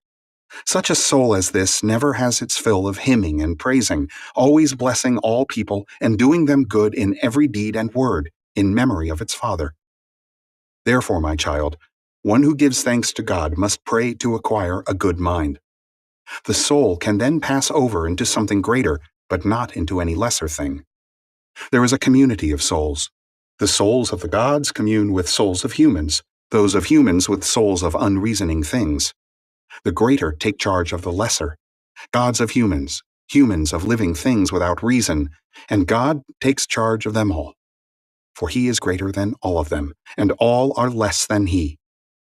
Thus the cosmos is subject to God, mankind to the cosmos, and unreasoning things to mankind. God stands above all things, and watches over them. And energies are like rays from God, natural forces like rays from the cosmos, arts and learning like rays from mankind. Energies work through the cosmos and upon mankind through the natural rays of the cosmos. But natural forces work through the elements, and humans work through the arts and through learning. And this is the government of the universe, dependent from the nature of the one and spreading through the one mind. Nothing is more godlike than mind, nothing more active nor more capable of uniting humans to the gods and gods to humans. Mind is the good demon. Blessed is the soul completely full of mind, wretched the soul completely empty of it. Again, my father, what do you mean? Do you suppose, my child, that every soul possesses the good mind? Our present discourse concerns this mind, not the servile mind of which we spoke earlier, the one sent below by justice, for without mind, soul can neither say nor accomplish anything. Mind often flies out of soul, and in that hour soul neither sees nor hears, but acts like an animal without reason. So great is the power of mind. But in a sluggish soul, mind cannot endure. It leaves such a soul behind as clinging to the body, held down and smothered by it. Such a soul, my child, does not possess mind, and so one must not say that such a thing is human. For the human is a godlike living thing, not comparable to the other living things of the earth, but to those in heaven above, who are called gods. Or better, if one dare tell the truth, the one who is really human is above these gods as well, or at least they are wholly equal in power to one another. For none of the heavenly gods will go down to earth, leaving behind the bounds of heaven. Yet the human rises up to heaven and takes its measure and knows what is in its heights and its depths. And he understands all else exactly, and, greater than all of this, he comes to be on high without leaving earth behind, so enormous is his range. Therefore, we must dare to say that the human on earth is a mortal god, but that God in heaven is an immortal human. Through these two, then, cosmos and human, all things exist, but they all exist by action of the one. 11. Mind to Hermes. Since people have said many contradictory things of all sorts about the universe and God, I have not learned the truth. Make the truth plain to me, Master. It is you alone on whom I may depend to reveal it. Mark my words, then, Hermes Trismegistus, and remember what I say. I will not hesitate to speak what occurs to me. Hear how it is with God and the universe, my child. God, eternity, cosmos, time, becoming. God makes eternity. Eternity makes the cosmos makes time, time makes becoming. The essence, so to speak, of God is the good, the beautiful, happiness, wisdom. The essence of eternity is identity, of the cosmos, order, of time, change, of becoming, life and death. But the energy of God is mind and soul. The energy of eternity is permanence and immortality. Of the cosmos, recurrence and counter-recurrence. Of time, increase and decrease. Of becoming, quality and quantity. Eternity, therefore, is in God, the cosmos in eternity, time in the cosmos, and becoming in time. And while eternity has stood still in God's presence, the cosmos moves in eternity. Time passes in the cosmos, but becoming comes to be in time. The source of all things is God. Eternity is their essence. The cosmos is their matter. Eternity is the power of God, and the cosmos is eternity's work. But the cosmos has never come into being. It comes to be forever from eternity. Therefore, nothing in the cosmos will ever be corrupted, for eternity is incorruptible. Nor will it pass away, since eternity encloses the cosmos. But the wisdom of God, what is it? The good and the beautiful and happiness and all excellence and eternity. Eternity establishes an order, putting immortality and permanence into matter. The becoming of that matter depends from eternity, just as eternity depends from God. Becoming and time, whose natures are twofold, exist in heaven and on earth. In heaven they are changeless and incorruptible, but on earth they change and become corrupt. And God is the soul of eternity. Eternity is the soul of the cosmos. Heaven is the soul of earth. God is in mind, but mind is in soul, and soul is in matter. Yet all these exist through eternity. Inwardly, a soul full of mind and God fills this universal body in which all bodies exist. But outwardly, soul surrounds the universe and brings it to life. Outwardly, the universe is this great and perfect living thing, the cosmos. Inwardly, it is all living things. Above, in heaven, soul persists in its identity, but on earth below, it changes what it comes to be. Eternity holds all this together, either through necessity or providence or nature or whatever else anyone believes or will believe. This universe is God producing his energy, but God's energy is an insuperable power, not comparable to anything human or divine. Therefore, Hermes, you should not suppose that anything below or anything above is like God, since you would stray from the truth. Nothing is like the unlike, the one and the only. Nor should you suppose that God gives up his power to anyone else. Besides him, is there any maker of life and immortality and change? What else might he do but make? God is not idle, else everything would be idle, for each and everything is full of God. Nowhere in the cosmos, nor in any other thing, is there idleness. Said of the one who makes, or of one who comes into being, idleness is an empty word. Everything must come to be, always and according to the inclination of each place. The one who makes exists in all things, not firmly fixed or making in any particular thing, but making all things. Because he is an energetic power, his autonomy does not come from things that come to be. Those that come to be exist by his agency. Through me, look out on the cosmos set before your gaze and observe its beauty carefully. A body undefiled, than which nothing is more ancient, always in its prime and young and yet even more in its prime. And see the 7 worlds spread out below, marshaled in eternal order, each completing eternity in a different circuit. See how everything is full of light, yet nowhere is there fire. The attracting and combining among things contrary and unlike became light shining down from the energy of the God who is Father of all good, ruler and commander of the whole order of the 7 worlds. Coursing ahead of them all is the moon, nature's instrument, transforming the matter below. And in the midst of the universe is the earth, the nurse who feeds terrestrial creatures, settled in the beautiful cosmos like sediment. Look at the multitude, how great it is, of immortal living beings and of the mortal, and in between the two, the immortal and the mortal, the circling moon. All things are full of soul, and all are moved, some around heaven, others about the earth. Those on the right do not go left, those on the left do not go right. Those above do not go below, nor do those below go above. That all of them have come to be, dearest Hermes, you no longer need to learn from me.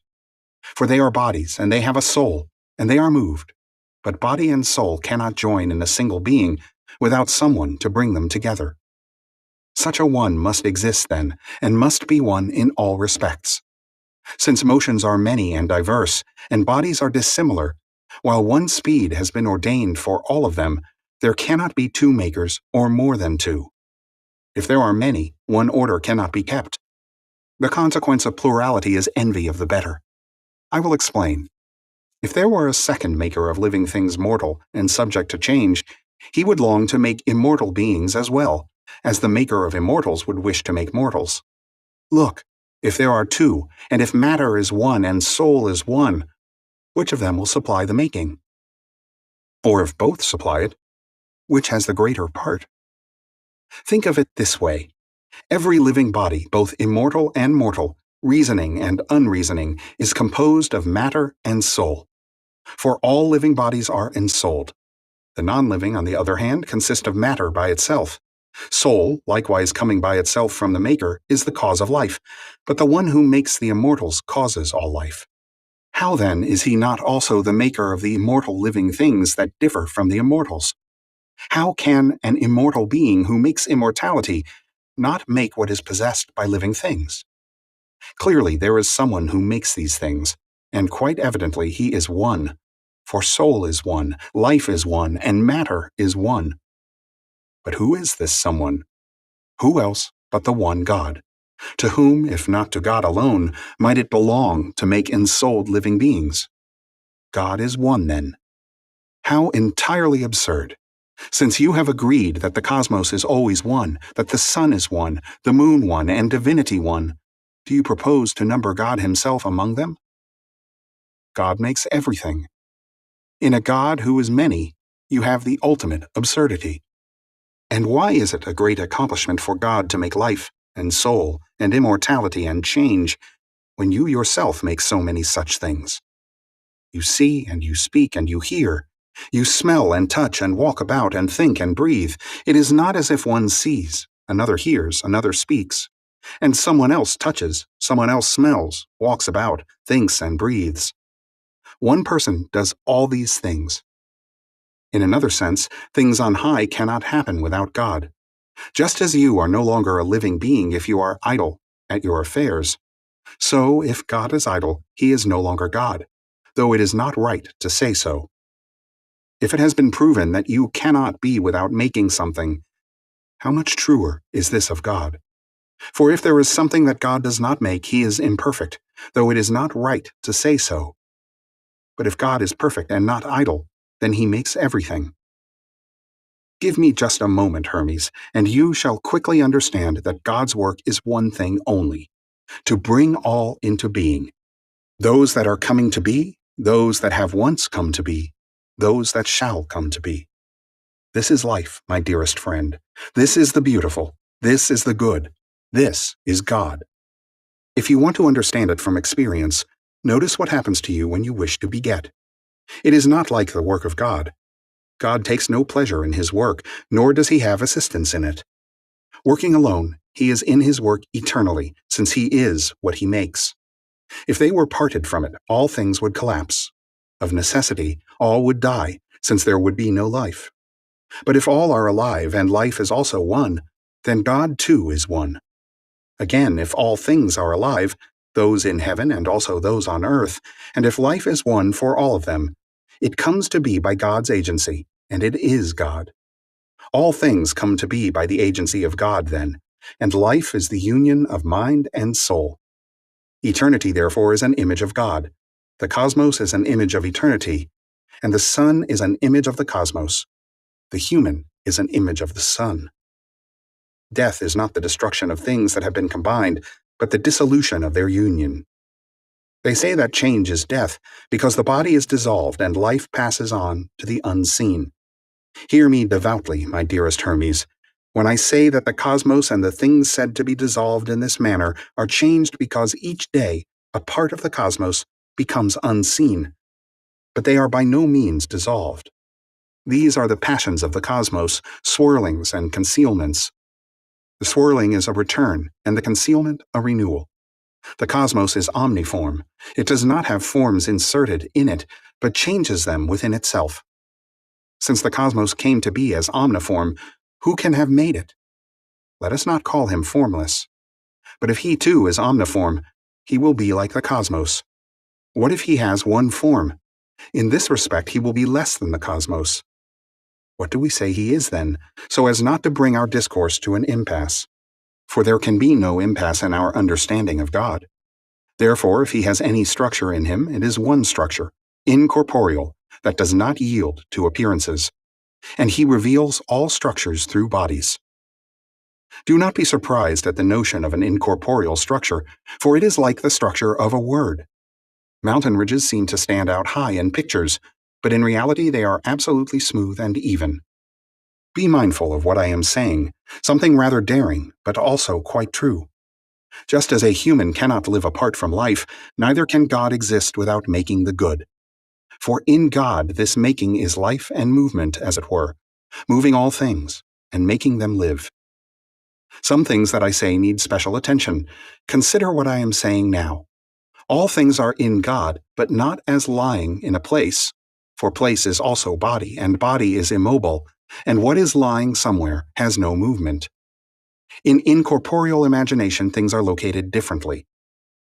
Consider what encompasses all things, that nothing bounds the incorporeal, that nothing is quicker nor more powerful. Of all things, the incorporeal is the unbounded, the quickest and most powerful. Consider this for yourself. Command your soul to travel to India, and it will be there faster than your command. Command it to cross over to the ocean, and again it will quickly be there, not as having passed from place to place, but simply as being there. Command it even to fly up to heaven, and it will not lack wings. Nothing will hinder it, not the fire of the sun, nor the ether, nor the swirl, nor the bodies of the other stars. Cutting through them all, it will fly to the utmost body. But if you wish to break through the universe itself and look upon the things outside, if indeed there is anything outside the cosmos, it is within your power. See what power you have, what quickness. If you can do these things, can God not do them? So you must think of God in this way, as having everything, the cosmos, himself, the universe, like thoughts within himself. Thus, unless you make yourself equal to God, you cannot understand God. Like is understood by like. Make yourself grow to immeasurable immensity, outleap all body, outstrip all time, become eternity, and you will understand God. Having conceived that nothing is impossible to you, consider yourself immortal and able to understand everything, all art, all learning, the temper of every living thing. Go higher than every height and lower than every depth. Collect in yourself all the sensations of what has been made, of fire and water, dry and wet. Be everywhere at once, on land, in the sea, in heaven. Be not yet born, be in the womb, be young, old, dead, beyond death. And when you have understood all these at once, times, places, things, qualities, quantities, then you can understand God. But if you shut your soul up in the body and abase it, and say, I understand nothing, I can do nothing, I fear the sea, I cannot go up to heaven, I do not know what I was, I do not know what I will be, then what have you to do with God? While you are evil and a lover of the body, you can understand none of the things that are beautiful and good. To be ignorant of the divine is the ultimate vice, but to be able to know, to will, and to hope is the straight and easy way leading to the good. As you journey, the good will meet you everywhere, and will be seen everywhere, where and when you least expect it, as you lie awake, as you fall asleep, sailing or walking by night or by day, as you speak or keep silent, for there is nothing that it is not. And do you say, God is unseen? Hold your tongue. Who is more visible than God? This is why he made all things, so that through them all you might look on him. This is the goodness of God. This is his excellence, that he is visible through all things. For nothing is unseen, not even among the incorporeals. Mind is seen in the act of understanding, God in the act of making. Up to this point, O Trismegistus, these matters have been revealed to you. Consider all the rest in the same way, on your own, and you will not be deceived. 12. Discourse of Hermes Trismegistus, on the mind shared in common to Tat. Mind, O Tat, comes from the very essence of God, if in fact God has any essence, and God alone knows exactly what that essence might be. Mind, then, has not been cut off from God's essentiality. It has expanded, as it were, like the light of the sun. In humans, this mind is God. Among humans, therefore, some are gods, and their humanity is near to divinity. For the good demon has said that gods are immortal humans, and humans are mortal gods. In animals without reason, however, there is natural impulse. Where soul is, there also is mind, just as there is soul wherever life is. But the soul in unreasoning animals is life devoid of mind. Mind is a benefactor of human souls. It works on them for good. In things without reason, mind assists the natural impulse arising from each, but it opposes this impulse in human souls. Every soul, as soon as it has come to be in the body, is depraved by pain and pleasure. For in a composite body, pain and pleasure seethe like juices. Once immersed in them, the soul drowns. Mind displays its own splendor to those souls that it commands, and it opposes their predilections. As a good physician, using the cautery and the knife, causes pain to the body overtaken by disease, in the same way mind causes pain to the soul, withdrawing it from the pleasure that gives rise to every disease of the soul. A great disease of the soul is godlessness, and next is mere opinion. From them follow all evils and nothing good. Therefore, the mind that opposes this disease secures good for the soul, just as the physician secures health for the body. But those human souls that do not have mind as a guide are affected in the same way as souls of animals without reason. When mind connives with them and gives way to longings, the rush of appetite drives such souls to the longings that lead to unreason, and, like animals without reason, they never cease their irrational anger and irrational longing, and they have never had enough of evil. For angers and longings are irrational vices that exceed all limits. God has imposed the law upon these souls as a torment and a reproof. In that case, Father, the discourse about fate that I heard finished earlier would seem to be contradicted. If it is absolutely fated for some individual to commit adultery or sacrilege or to do some other evil, how is such a person still to be punished when he has acted under compulsion of fate? Everything is an act of fate, my child, and outside of it nothing exists among bodily entities. Neither good nor evil comes to be by chance.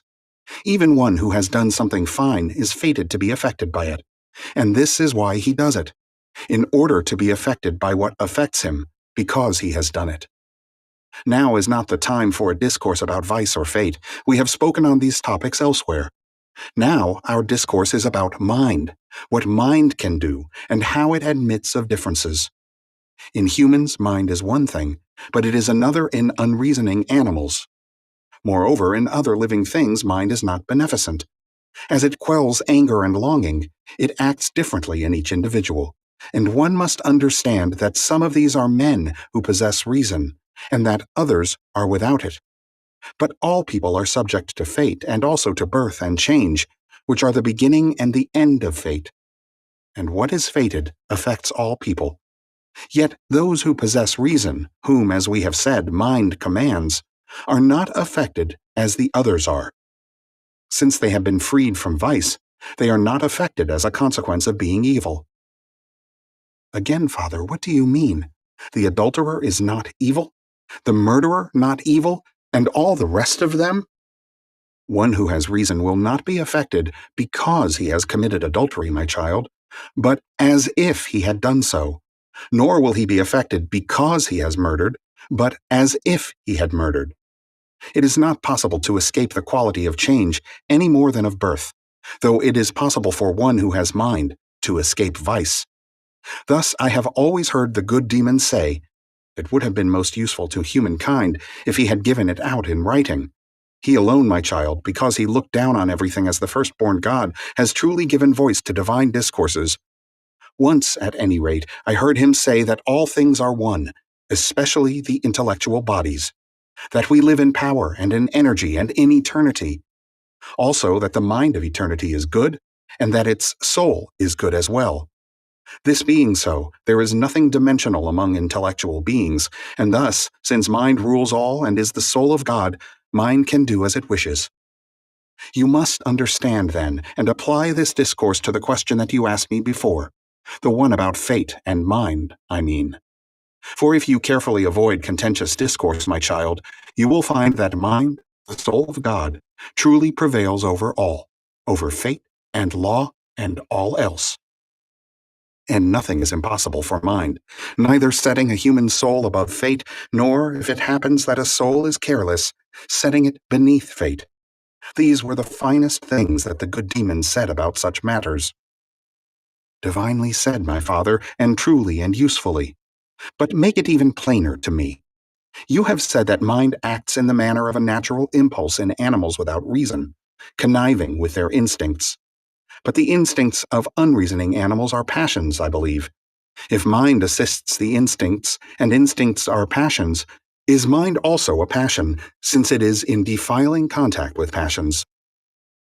Well said, child. An excellent question, and one I ought to answer. All embodied incorporeals are affected by passions, my child, and passions they are rightly called. Every mover is incorporeal, but not everything moved is body. Incorporeals are also moved by mind. Movement is passion, however, and so both are affected, the mover and the moved, one ruling, the other ruled. If there is release from the body, there is also release from passion. Yet one might better say that nothing is free from passion, my child, and that everything is affected by it. But there is a difference between passion and what is affected by passion. One is active and the other passive. Even bodies act of themselves, however. They are either unmoved or moved, and here is passion in either case. The incorporeals are always acted upon, which is why they are affected by passion. Do not let this terminology disturb you. Action and passion are identical, but it does no harm to use the more auspicious name. You have delivered the discourse very plainly, Father. Notice this also, my child, that to mankind, but not to any other mortal animal, God has granted these two things, mind and reasoned speech, which are worth as much as immortality. Mankind also has the speech that he utters. If one uses these gifts as he should, nothing will distinguish him from the immortals. Instead, when he has left the body, both these gifts will guide him to the troop of the gods and the blessed. The other living things, my father, do they not use speech? No, child, they use only voice, and speech differs greatly from voice. Speech is common to all people, but each kind of living thing has its own voice.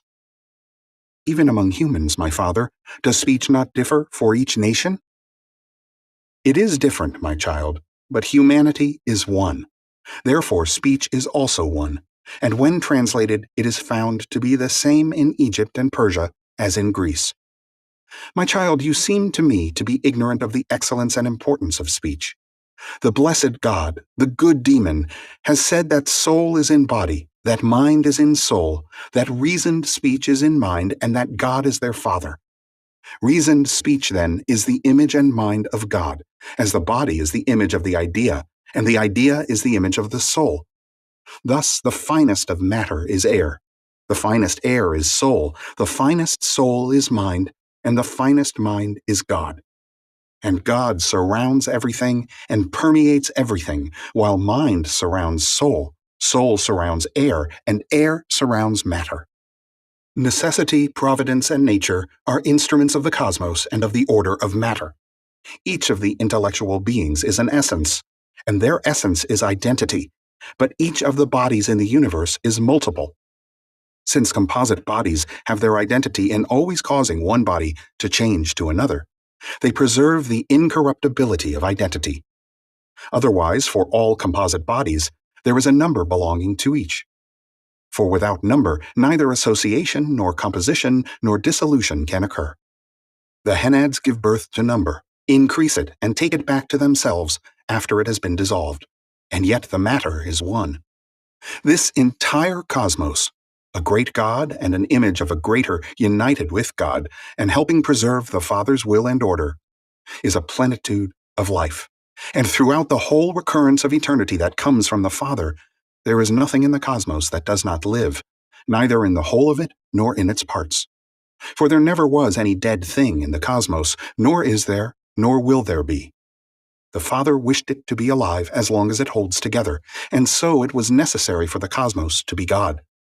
How then, my child, can there be dead things in God, in the image of all, in the plenitude of life? For deadness is corruption, and corruption is destruction. How can any part of the incorruptible be corrupted, or anything of God be destroyed? The things that live in the cosmos, Father, though they are parts of it, do they not die? Hold your tongue, child. The terminology of becoming leads you astray. They do not die, my child. As composite bodies, they are only dissolved. Dissolution is not death, but the dissolution of an alloy. They are dissolved, not to be destroyed, but to become new. And what is the energy of life? Is it not motion? In the cosmos, then, what is motionless? Nothing, my child. Does the earth not seem motionless to you, Father? No, child. It is the only thing that is full of motion and also stationary. Would it not be quite absurd if the nurse of all were motionless, she who begets everything and gives birth to it? For without motion the begetter cannot beget anything. It is most absurd of you to ask if the fourth part is idle. That a body is motionless can signify nothing but being idle. Therefore, my child, you should know that everywhere in the cosmos everything is moved, either by decrease or by increase. What is moved also lives, but not everything that lives need stay the same. Taken as a whole, my child, the entire cosmos is free from change, but its parts are all subject to change. Nothing, however, is corruptible or destroyed, terms that disturb human beings. Life is not birth, but awareness, and change is forgetting, not death. Since this is so, all are immortal. Matter, life, spirit, soul, mind, of which every living thing is constituted. Through mind, then, every living thing is immortal, but most of all mankind, who is capable of receiving God and fit to keep company with him. With this living thing alone does God converse, at night through dreams, and through omens by day, and through all of them he foretells the future, through birds, through entrails, through inspiration, through the oak tree, whereby mankind also professes to know what has been, what is at hand, and what will be. And notice this, my child, that each living thing frequents one part of the cosmos. Water for those that live in the water, earth for those that dwell on land, air for those that float above. But mankind uses them all: earth, water, air, fire. He even sees heaven, which he grasps by sensing it, And God, who is energy and power, surrounds everything and permeates everything, and understanding of God is nothing difficult, my child. If you wish also to gaze upon him, look at the order of the cosmos, and the careful arrangement of this order. Look at the necessity of the heavenly phenomena, and the providence in what has come to be and what comes to be. Look at matter, completely full of life, and a great God moving along with all beings good and fair, gods and demons and humans. But these are energies, Father. If they are entirely energies, my child, by whom are they energized? By anyone other than God? Or do you not know that, just as the parts of the cosmos are heaven, water, earth, and air, likewise the limbs of God are life, immortality, fate, necessity, providence, nature, soul, and mind, and that the permanence of them all is called the good? In what comes to be and has come to be, there is nothing where God is not, nothing beyond him. Is he in matter, then, Father? If matter is apart from God, my son, what sort of place would you allot to it? If it is not energized, do you suppose it is anything but a heap? But who energizes it, if it is energized? We have said that the energies are parts of God. By whom, then, are all living things made alive? By whom are immortals made immortal? Things subject to change, by whom are they changed? Whether you say matter or body or essence, know that these also are energies of God, and that materiality is the energy of matter, corporeality the energy of bodies, and essentiality the energy of essence. And this is God, the All. But in the All there is nothing that he is not. Hence neither magnitude nor place nor quality nor figure nor time has any bearing on God. For God is all, and the All permeates everything and surrounds everything. Show this discourse reverence, my child, and keep it religiously. There is but one religion of God, and that is not to be evil. 13. A secret dialogue of Hermes Trismegistus on the mountain to his son Tat, on being born again, and on the promise to be silent. My father, you spoke indistinctly and in riddles when talking about divinity in the general discourses. Claiming that no one can be saved before being born again, you offered no revelation. But after you talked with me coming down from the mountain, I became your suppliant and asked to learn the discourse on being born again, since, of all the discourses, this one alone I do not know. And you said you would deliver it to me when you were about to become a stranger to the cosmos. I have prepared myself, and I have steeled my purpose against the deceit of the cosmos. Grant me what I need, and give me, whether aloud or in secret, the discourse on being born again that you said you would deliver. I do not know what sort of womb mankind was born from, O Trismegistus, nor from what kind of seed. My child, the womb is the wisdom of understanding in silence, and the seed is the true good. Who sows the seed, Father? I am entirely at a loss. The will of God, my child. And whence comes the begotten, Father? He does not share in my essence. The begotten will be of a different kind, a God and a child of God, the all in all, composed entirely of the powers. You tell me a riddle, Father. You do not speak as a father to a son.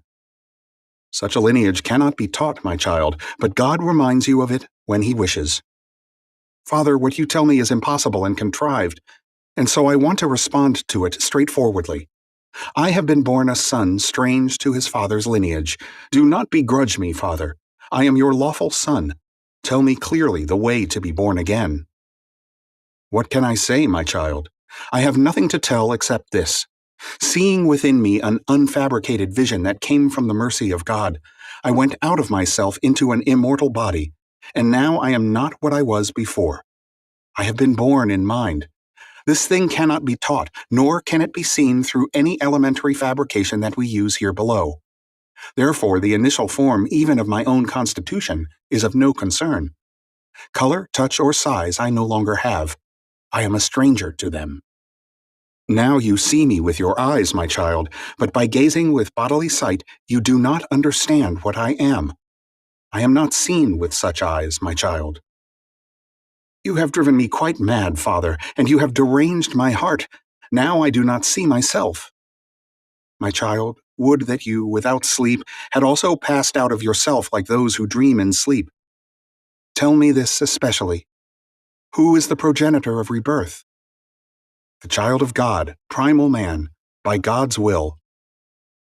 Whatever remains, Father, you have now made me speechless, bereft of what was in my heart before. I see that your size and its external aspect remain the same. And in this you are deceived, for my mortal form changes daily, altered in time toward increase and decrease, as a deception. What is the true, then, Trismegistus? The unsullied, my child, the unlimited, the colorless, the figureless, the indifferent, the naked seeming, the self-apprehended, the immutable good, the incorporeal. In reality, Father, I have gone mad. Though I expected that you would make me wise, the awareness of this understanding in me has been blocked. So it has, my child. What rises up like fire, falls down like earth, is moist like water, and diffuses like air, is subject to sensation. On the other hand, if something is not hard, not moist, not tight, not volatile, how can you understand it through the senses? Something understood only through its power and energy, yet requiring one empowered to understand the birth in God. Am I without the power then, Father? May it not be so, my child. Draw it to you, and it will come.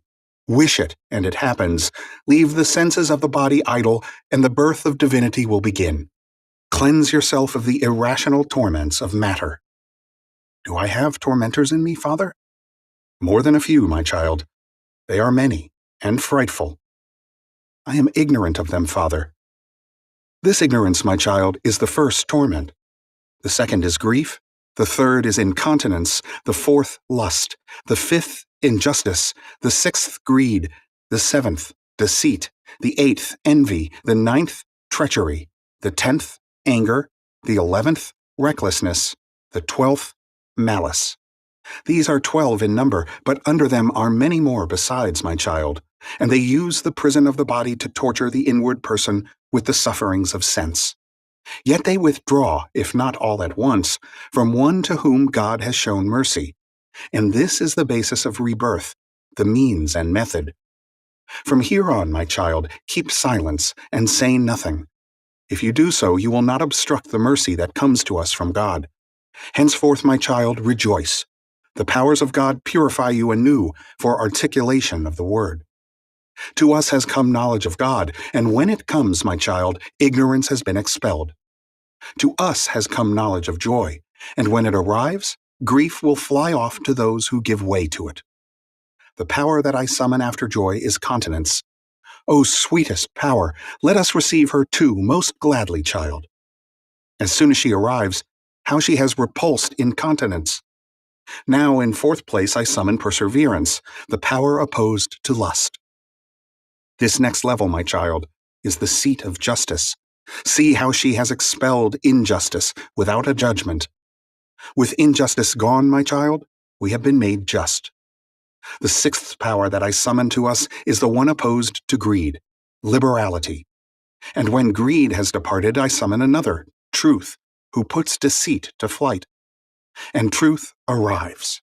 See how the good has been fulfilled, my child, when truth arrives. For envy has withdrawn from us, but the good, together with life and light, has followed after truth, and no torment any longer attacks from the darkness. Vanquished, they have flown away in a flapping of wings.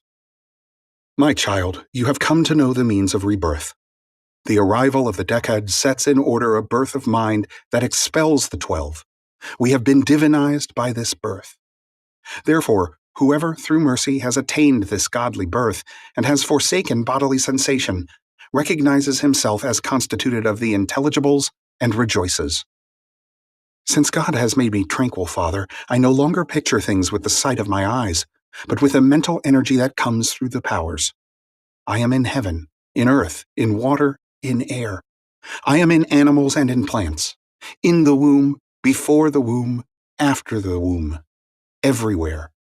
But tell me this also, how is it that the torments of darkness, 12 in number, are repulsed by 10 powers? By what means, Trismegistus? This tent, from which we also have passed, my child, was constituted from the zodiacal circle, which was in turn constituted of entities that are 12 in number, one in nature, omniform in appearance. To mankind's confusion, there are disjunctions among the 12, my child, though they are unified when they act. Recklessness is not separable from anger. They are indistinguishable. Strictly speaking, then, it is likely that the 12 retreat when the 10 powers, the decad, that is, drive them away. The decad engenders soul, my child. Life and light are unified when the number of the henad of spirit is begotten. Logically, then, the henad contains the decad, and the decad the henad. Father, I see the universe and I see myself in mind. This, my child, is rebirth. No longer picturing things in 3 bodily dimensions. Through this discourse on being born again that I have noted down for you alone, to avoid casting it all before the mob, but to give it to those whom God himself wishes. Tell me, Father, does this body constituted of powers ever succumb to dissolution? Hold your tongue. Do not give voice to the impossible, else you will do wrong and your mind's eye will be profaned. The sensible body of nature is far removed from essential generation. One can be dissolved, but the other is indissoluble. One is mortal, the other immortal. Do you not know that you have been born a god and a child of the One, as I too have? Father, I would like to hear the praise in the hymn which you said I should hear from the powers once I had entered the Ogdoad, just as Poimandres foretold of the Ogdoad.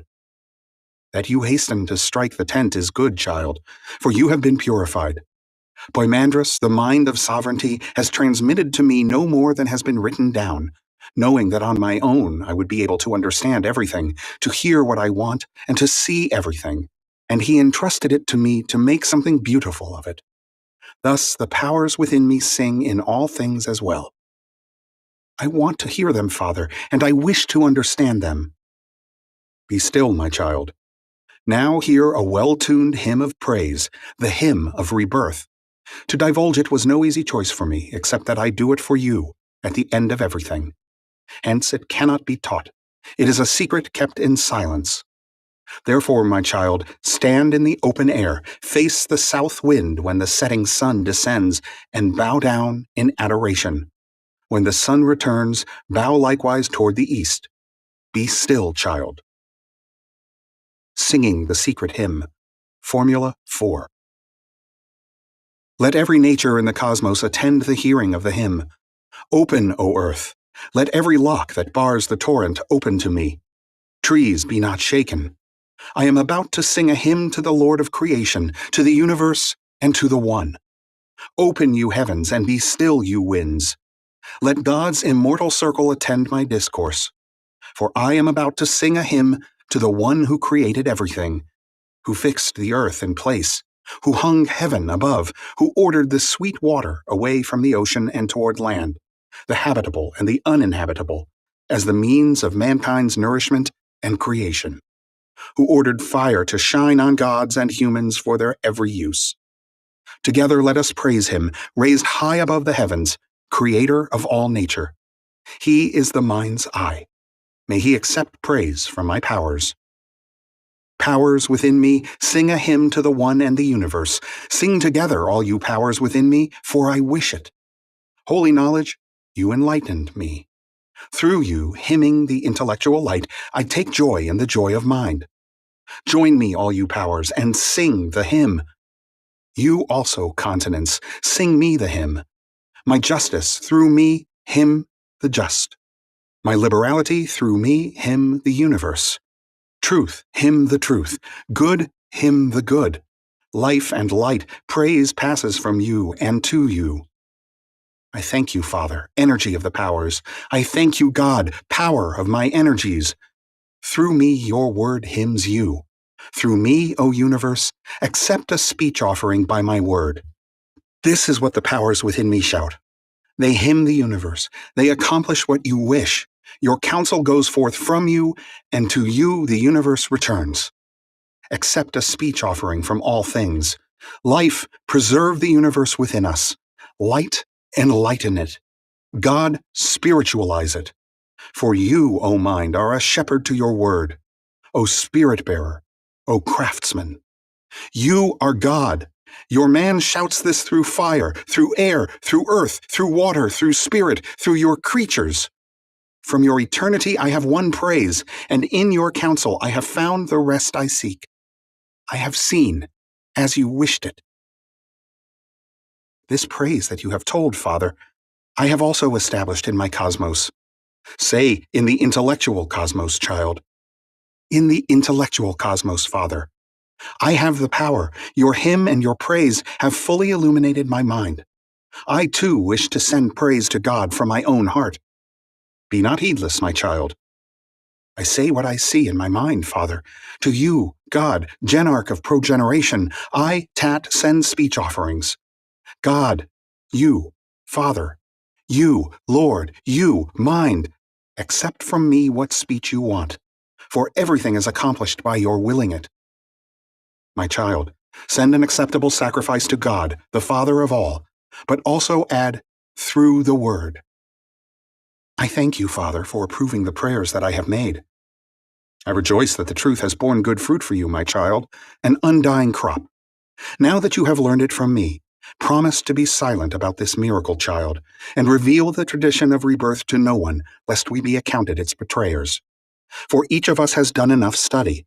I, the speaker, you, the hearer. You know yourself and our Father intellectually. 14. From Hermes Trismegistus to Asclepius, Health of Mind.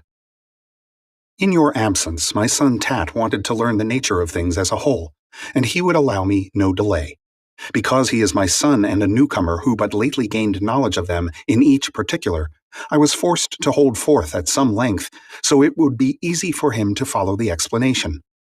To you, however, I wanted to write selectively on a few of the most important headings of what I told him, but I have given them a more mystical interpretation, suitable to someone of your greater age and learning in the nature of things. If all visible things have come to be and are coming to be, if those that are begotten come to be by another's agency, not of their own, the begotten are many, or rather they are all visible things, all that are different and not alike. If, then, things that come to be come by another's agency, there is someone who makes them. And if this someone is to be older than the begotten, he must be unbegotten. For I maintain that things begotten come to be by the agency of another. It is impossible, however, for anything to be older than all begotten entities, unless it alone is unbegotten. Also, such a one is stronger, unique, and alone truly wise in everything, since none is older. In quantity, in magnitude, and in being different than what comes to be, such a one comes first, as also in the continuity of his making. Moreover, although things begotten are seen, he is unseen. And this is why he makes, in order to be seen. He is always making, so assuredly he is seen. This is the proper way to understand, and, having understood, to be astonished, and, having been astonished, to count oneself blessed for having recognized the Father. What is dearer than a true Father?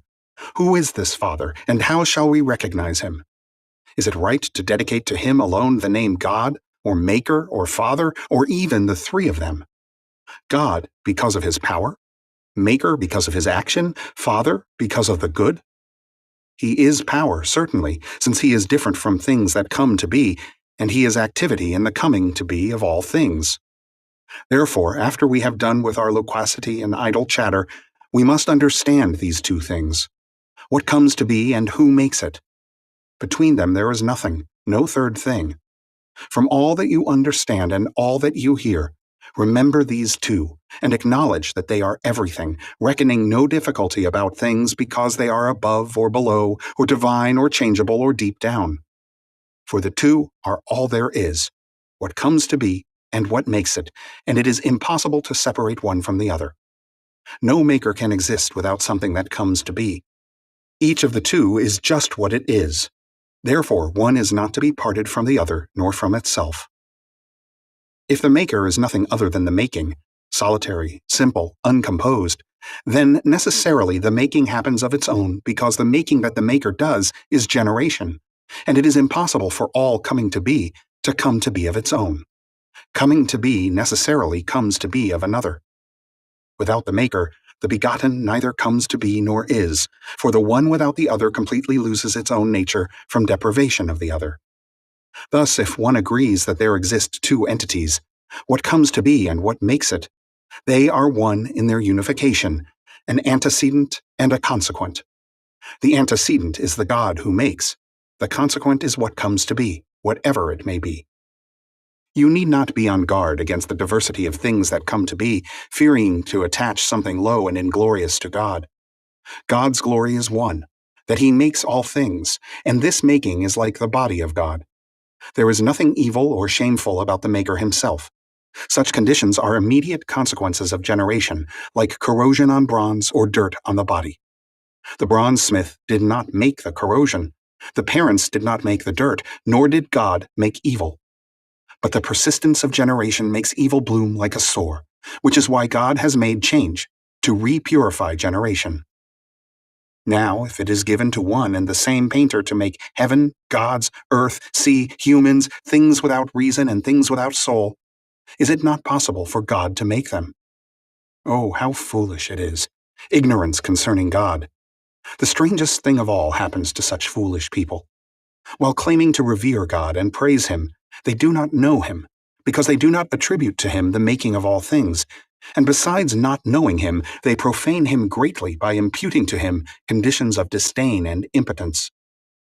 If he does not make all things, it must be out of contempt or out of impotence that he does not make them, which is an irreverent notion. For in God there is only one condition, the good, but one who is good is not contemptuous or impotent. This is what God is, the good, all power to make all things. All that is begotten has come to be by God's agency, by the agency of one who is good, in other words, of one able to make all things. If you want to learn how he makes, how things come to be that come to be, it is given to you. Consider this lovely image that is very like him. See a farmer casting seed upon the earth. Here the wheat, there the barley, elsewhere seed of some other kind.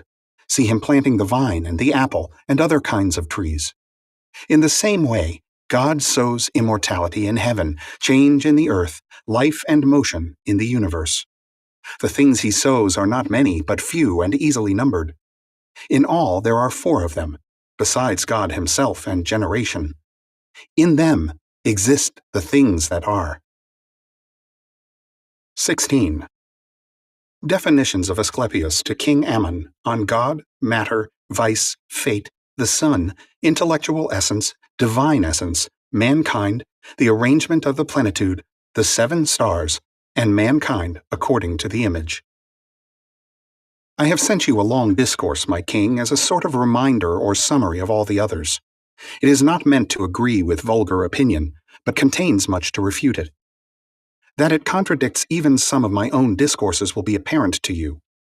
My teacher, Hermes, often speaking to me in private, sometimes in the presence of Tat, used to say that those reading my books would find their organization very simple and clear, when, on the contrary, it is unclear, and keeps the meaning of its words concealed. Furthermore, it will be entirely unclear, he said, when the Greeks eventually desire to translate our language to their own, and thus produce in writing the greatest distortion and unclarity. But this discourse, expressed in our paternal language, keeps clear the meaning of its words. The very quality of the speech and the sound of Egyptian words have in themselves the energy of the objects they speak of.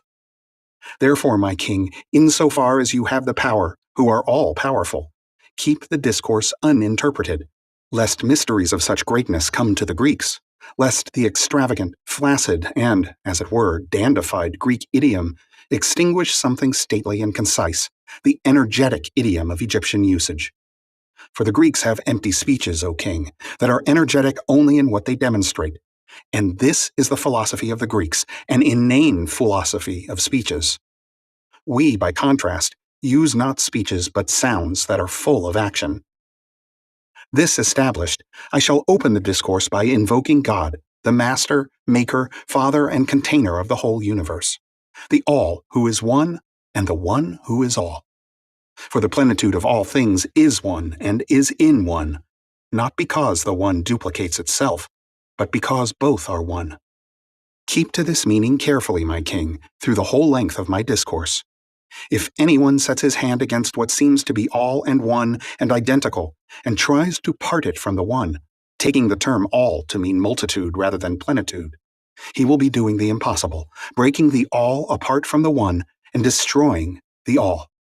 For all must be one, if in fact one exists, as it does, and never ceases to be one, so that the plenitude is not broken apart. Look in the middlemost parts of the earth at the many founts of water and fire gushing forth. In the same place, one observes three natures, those of fire, of water, and of earth, depending from one root. Hence the earth has been believed to be a storehouse of all matter, sending forth supplies of matter, and in return receiving substance from above. In this way the craftsman, I mean the sun, binds heaven to earth, sending essence below and raising matter above, attracting everything toward the sun and around it, offering everything from himself to everything, as he gives freely of the ungrudging light. For it is the sun whence good energies reach not only through sky and air, but even to earth and down to the nethermost deep and abyss. But if there also exists some intellectual essence, it is the sun's mass whose receptacle may be sunlight. Only the sun knows of what this essence is composed or whence it flows, since by location and nature it is near to the sun. We who are forced to understand by guesswork do not observe it. But a vision of the sun is not a matter of guesswork. Since it is the visual ray itself, the sun shines all around the cosmos with the utmost brilliance, on the part above and on the part below. For the sun is situated in the center of the cosmos, wearing it like a crown. Like a good driver, it steadies the chariot of the cosmos and fastens the reins to itself to prevent the cosmos going out of control. And the reins are these: life and soul and spirit and immortality and becoming. The driver slackens the reins to let the cosmos go, not far away, to tell the truth, but along with him.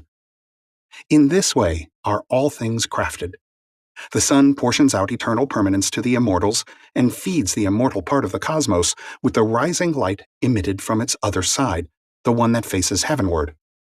But with the light held in confinement as it shines all around inside the hollow of water and earth and air, the sun enlivens and awakens, with becoming and change, the things that live in these regions of the cosmos. It brings transmutation and transformation among them, as in a spiral, when change turns one thing to another, from kind to kind, from form to form, crafting them just as it does the great bodies. For the permanence of every body is change. In an immortal body, the change is without dissolution. In a mortal body, there is dissolution. And this is what distinguishes immortal from mortal, mortal from immortal. Just as the sun's light is continuous, so also, both in location and supply, does its fecundity continue on and on without cease. Around the sun are many troops of demons looking like battalions in changing array. They are not far from the immortals, though they dwell with mortals. From on high they have been assigned the territory of mankind, and they oversee human activity. What the gods enjoin them, they effect through torrents, hurricanes, thunderstorms, fiery alterations, and earthquakes. With famines and wars, moreover, they repay irreverence. Irreverence is mankind's greatest wrong against the gods. To do good is the gods' affair. To be reverent is mankind's, and the demons' is to assist. Whatever else humans dare to do, out of error or daring or compulsion, which they call fate or ignorance, all these the gods hold guiltless. Irreverence alone is subject to judgment. For every kind, the sun is preserver and provider. Just as the intellectual cosmos that encompasses the sensible cosmos fills it by making it solid with changing and omniform appearances, so also the sun that encompasses all things in the cosmos strengthens and makes solid all of them that are generated, as it takes in those that are spent and dwindling away. The sun sets in array the troop, or rather troops of demons, which are many and changing, arrayed under the regiments of stars, an equal number of them for each star. Thus deployed, they follow the orders of a particular star, and they are good and evil according to their natures, their energies, that is. For energy is the essence of a demon. Some of them, however, are mixtures of good and evil. They have all been granted authority over the things of the earth and over the troubles of the earth, And they produce change and tumult collectively for cities and nations, individually for each person. They reshape our souls to their own ends, and they rouse them, lying in ambush in our muscle and marrow, in veins and arteries, in the brain itself, reaching to the very guts. The demons on duty at the exact moment of birth, arrayed under each of the stars, take possession of each of us as we come into being and receive a soul. From moment to moment they change places, not staying in position, but moving by rotation. Those that enter through the body into the two parts of the soul twist the soul about, each toward its own energy. But the rational part of the soul stands unmastered by the demons, suitable as a receptacle for God. Thus, if by way of the sun anyone has a ray shining upon him in his rational part, and the totality of those enlightened is a few, the demon's effect on him is nullified. For none, neither demons nor gods, can do anything against a single ray of God. All others the demons carry off as spoils, both souls and bodies, since they are fond of the demon's energies and acquiesce in them. And it is this love that misleads and is misled. So, with our bodies as their instruments, the demons govern this earthly government. Hermes has called this government fate. The intelligible cosmos, then, depends from God, and the sensible cosmos from the intelligible. But the sun, through the intelligible cosmos, and the sensible as well, is supplied by God with the influx of good, with his craftsmanship, in other words. Around the sun are the 8 spheres that depend from it. The sphere of the fixed stars, the 6 of the planets, and the one that surrounds the earth. From these spheres depend the demons, and then from the demons, humans. And thus all things and all persons are dependent from God. Therefore the Father of all is God. Their craftsman is the sun, and the cosmos is the instrument of craftsmanship. Intelligible essence governs heaven, heaven governs the gods, and demons posted by the gods govern humans. This is the army of gods and demons. Through them God makes everything for himself, and all things are parts of God. But if all things are parts of God, then all things are God, and he makes himself in making all things. His making can never cease, because he is ceaseless. And as God has no end, so his making has neither beginning nor end. 17. If you think about it, O king, incorporeals also exist among the corporeals. What kind? Asked the king. Bodies that appear to be in mirrors seem incorporeal to you, do they not? Yes, Tat, they do. Your understanding is godlike, said the king. But there are also other incorporeals. Doesn't it seem to you, for example, that there are forms that appear in body, even though they are incorporeal, in the bodies not only of ensouled beings, but of the soulless also? You put it well, Tat. Thus there are reflections of the incorporeals in corporeals, and of corporeals in incorporeals. From the sensible to the intelligible cosmos, that is, and from the intelligible to the sensible. Therefore, my king, adore the statues, because they too possess forms from the intelligible cosmos. Rising, the king then said, It is time that I attend to my guests, O prophet. Tomorrow we shall theologize further. 18. On the soul hindered by the body's affections. If someone promises to bring harmony out of a piece of music played on many instruments, his effort will be laughable if during the performance discord among the instruments hinders his zeal. Since weak instruments are altogether unequal to the task, inevitably the spectators will jeer at the musician. Indeed, while this well-meaning person gives tirelessly of his art, the hearer finds fault with the weakness of the instruments. He who is truly a musician by nature, not only producing harmony in song but also providing the rhythm of the music appropriate to each instrument, this tireless musician is God, for it does not befit God to tire.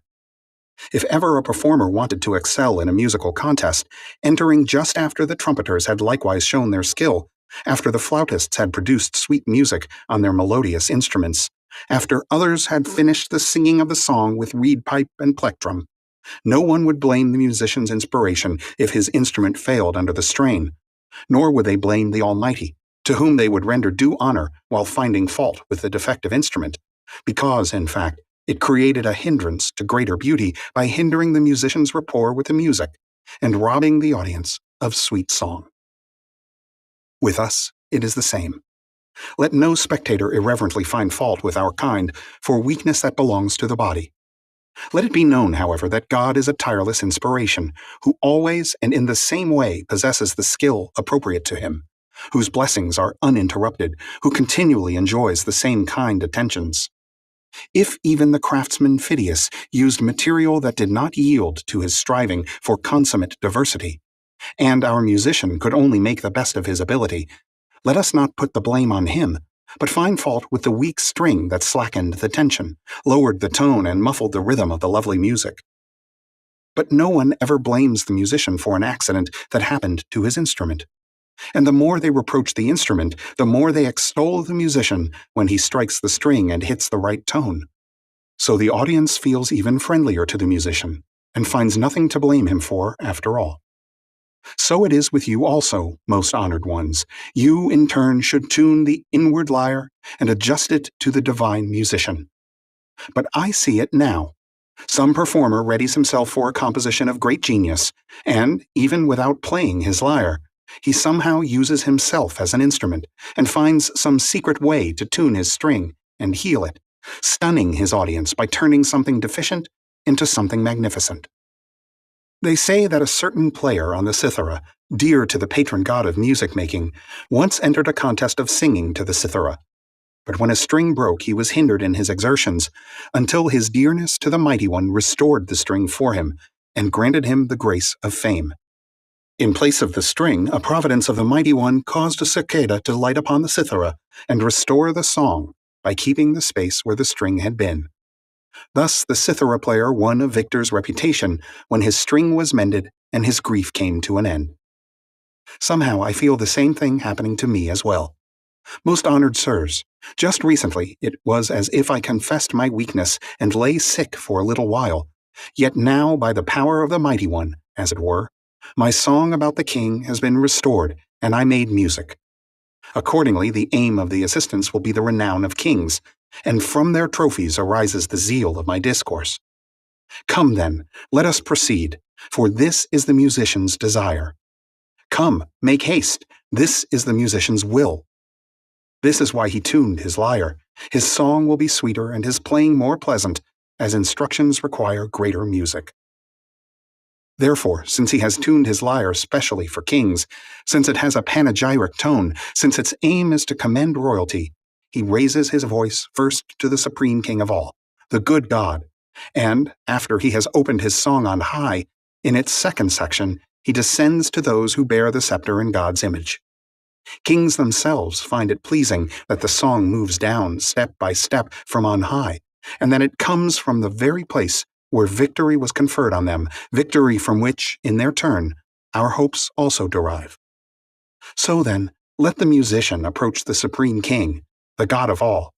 He is ever immortal, eternal in having dominion from eternity, first in glorious victory, source of all victories for those who have received victory in due course. Our discourse hastens to descend to such commendation, to commend kings who are princes of the common security and peace. Authority from God Almighty long since rose to a height in them. Victory was conferred on them from the right hand of God. Prizes were prepared for them even before they performed heroic deeds in battle. Trophies were set up for them before they engaged the enemy. It was ordained for them not only to be kings, but also to be the best. And, even before an army moves, they panic the barbarian. On praise for the Almighty and a royal panegyric. My discourse hastens on to make an ending suited to its beginning, to conclude by praising the Almighty, and then also to praise kings who are most divine, the arbiters of our peace. Just as we began with the Almighty and the power above, so shall we make our ending revert to the beginning and refer again to the Almighty itself. The sun, nourisher of all that grows, harvests the first pick of the crops as it first rises, using its rays like great hands to gather in the crops, and the rays that are its hands gather in the most ambrosial effluences of the plants. In just this way, since we have taken our beginning from the Almighty, and have received the effluence of his wisdom, and have used it up in growing the supercelestial plants that are our souls, we must go back again and exercise the praise from which he will water every shoot that we plant. To God, then, who is entirely undefiled, who is Father of our souls, it is fitting that praise should rise up from 10,000 mouths and voices, even if one can say nothing worthy of him, because our speech is no match for him. The newborn cannot sing a hymn worthy of their father, yet if they render him as much of his due as their strength permits, then they also will be forgiven. Moreover, this very fact contributes to God's renown, that he is greater than his own progeny, and that the preface, beginning, middle, and end of our praises are to confess our Father's limitless power and limitless extent. For the King, it is just the same. Praising God is in our nature as humans because we happen to be, in some sense, his descendants. But we must ask forgiveness, even if for the most part it comes from the Father before the asking. A father cannot turn away newborn infants because they lack strength. No, he delights in their coming to know him. In the same way, the knowledge of the universe that confers on everything life, as well as the praise of God that God has presented to us. God, who is good and ever shining, who always contains within him the limit of his own eminence, who is immortal, who encompasses within himself the endless portion allotted to him, who always keeps flowing from the energy there above to the cosmos here below, and makes the promise that leads to the praise that saves. There above, then, beings are not different from one another, nor does inconstancy exist there above. All think one thought, and all have the same foreknowledge. They have one mind, the Father. One sense works in them, and the charm that brings them together is love, the same love that makes one harmony act in all things. Therefore, let us praise God, but next let us descend to those who have received their scepters from him. We began with kings, and the practice we had with them also accustomed us to giving panegyrics and singing reverent hymns to the Almighty. So we must first begin our praise with God and use it as training, and then exercise the training through God. The purpose is to have in us the exercise of reverence for God, as well as praise for kings. We must also render them compensation for spreading before us the prosperity that comes of such great peace.